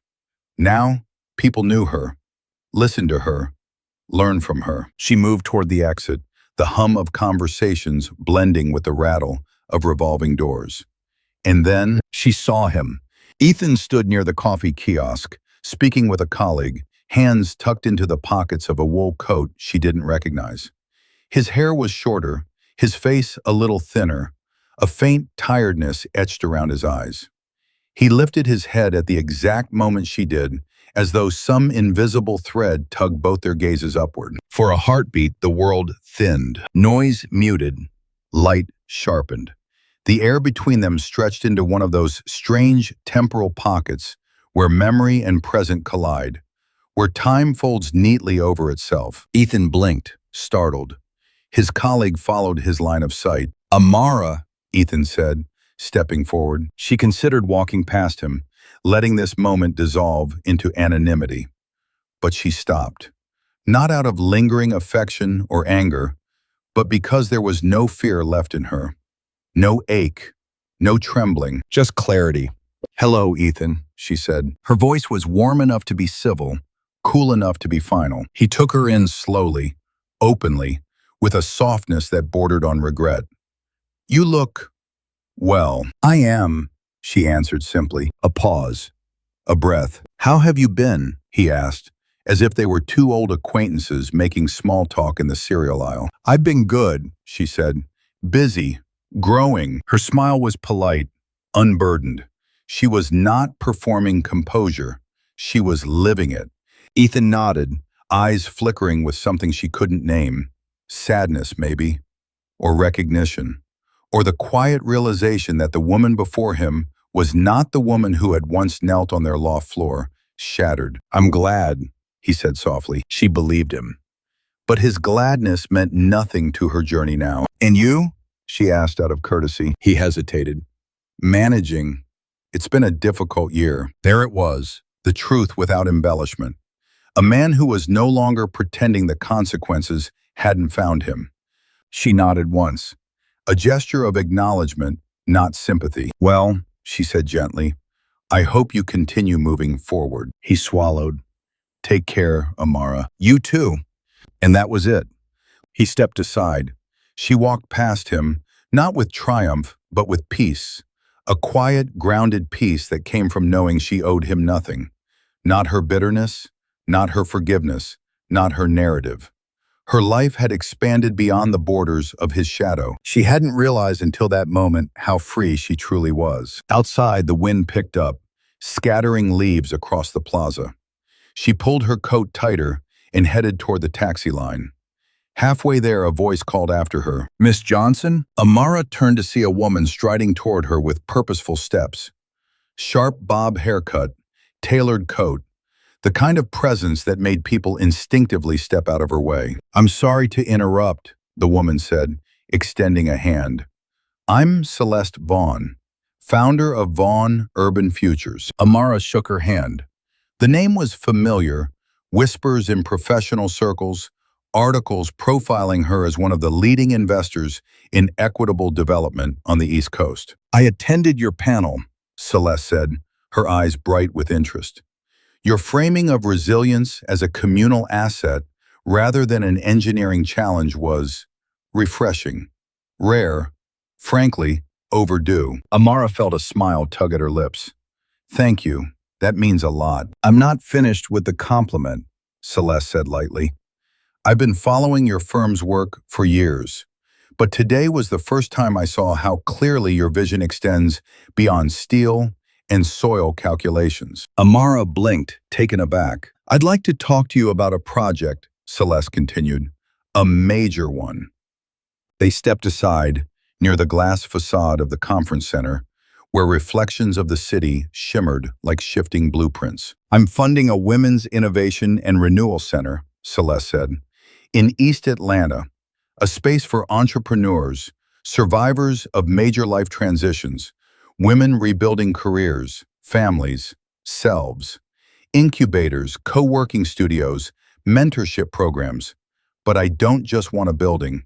I want a symbol, a structure that breathes resilience." Amara's heart stirred. "We've been searching for the right architect for months," Celeste said. "Every proposal has been technically sound, but creatively hollow. You, on the other hand," she paused, studying Amara with an uncanny perceptiveness. "You understand what it means to rebuild from nothing. You understand transformation, both structural and personal." Something warm beneath Amara's ribs, blooming slowly. "I'd like you to lead the design," Celeste said. "Completely. No restrictions, No templates, no committees watering down your concepts. Build what only you can build. Amara inhaled sharply, the cold air filling her chest with a familiar, exhilarating ache. The ache of possibility. It was as if the universe had taken the rubble of her past and turned it into an open door. "Would you be interested?" Celeste asked. Amara didn't answer right away. She looked up at the city, its glinting windows, its rumbling heart, its persistent movement forward. Then she looked back at Celeste. "I'm interested," she said softly. "Show me what's possible." Celeste smiled. "Sure, satisfied, certain." "Welcome to the next chapter, Miss Johnson." As Amara stepped into her taxi, the city lights reflected in the glass like constellations. She realized her encounter with Ethan hadn't been a twist of the knife.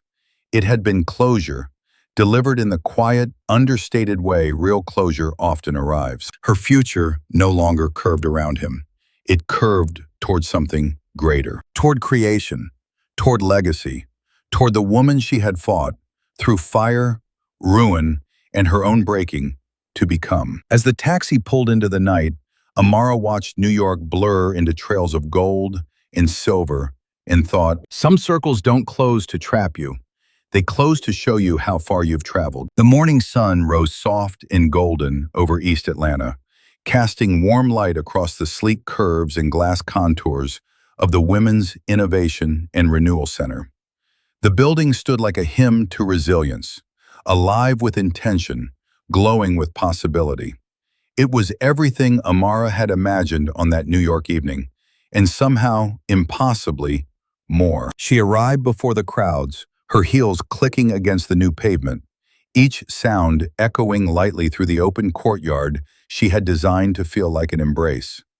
Plants rustled in the breeze. Solar panels shimmered atop the roof like a quiet promise. Inside, hallways wrapped around light wells where community gardens flourished beneath skylights. Every detail reflected the journey she had traveled, through storms, through silence, through rebuilding. Naomi found her standing at the threshold. "They're already setting up," her friend said, smoothing her blazer. "Are you ready?" Amara inhaled deeply. "Yes, I think I've been ready for this longer than I realized." Together they walked into the main atrium, where the glass wall framed a mural painted by local artists, women of all ages, all shades, all stories, rising from swirling lines of color that resembled wind and water and flame. Beneath it, a plaque read, "Resilience is not the absence of breakage. It is the art of rebuilding with new strength." Amara ran her fingertips over the metal, a soft smile forming. Sade, her therapist, arrived next, enveloping her in a warm hug. Then her mother, radiant in a lavender suit. Derek, pretending not to tear up, but failing spectacularly. Colleagues, students, neighbors, one by one they filled the space until the building felt truly alive. The final ribbon was tied across the entrance. When Amara stepped up to the podium, the applause began.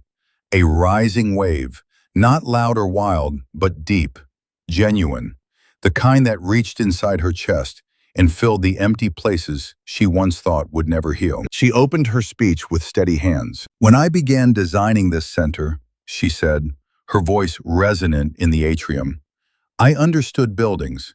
I understood strength. I understood the math of bearing loads and resisting storms." She glanced at the faces before her, women who had survived their own implosions, their own rebuildings. "What I didn't understand," she continued, "was that I was designing not just a structure, but myself." Soft murmurs rippled through the crowd. "This center is more than steel and glass," she said. "It's a promise. A place where women, no matter what they've endured, can rediscover their strength, reclaim their dignity, and rise without apology." Her mother dabbed her eyes. Naomi squeezed her arm. Someone in the front row whispered, "Amen." Amara lifted the scissors. "To new beginnings," she said, and cut the ribbon. The room erupted. Cheers, laughter, tears, joy. As she stepped aside, letting the first women enter the building she had poured her soul into, she felt it. The quiet, profound click of a chapter closing fully and cleanly. She had not won by defeating Ethan. She had won by becoming someone he could never diminish. Outside, a light rain began to fall, a blessing more than a storm. Amara tilted her face upward, letting the cool drops kiss her skin. The world felt wide again. And if you've walked with Amara through her journey, through betrayal, battle, rebuilding, and triumph, thank you for being part of this story. If her rise moved you, inspired you, or made you believe in your own strength, like, comment, and follow the channel for more beautifully crafted tales of resilience and transformation. This is not the end. It's simply the beginning of another extraordinary story.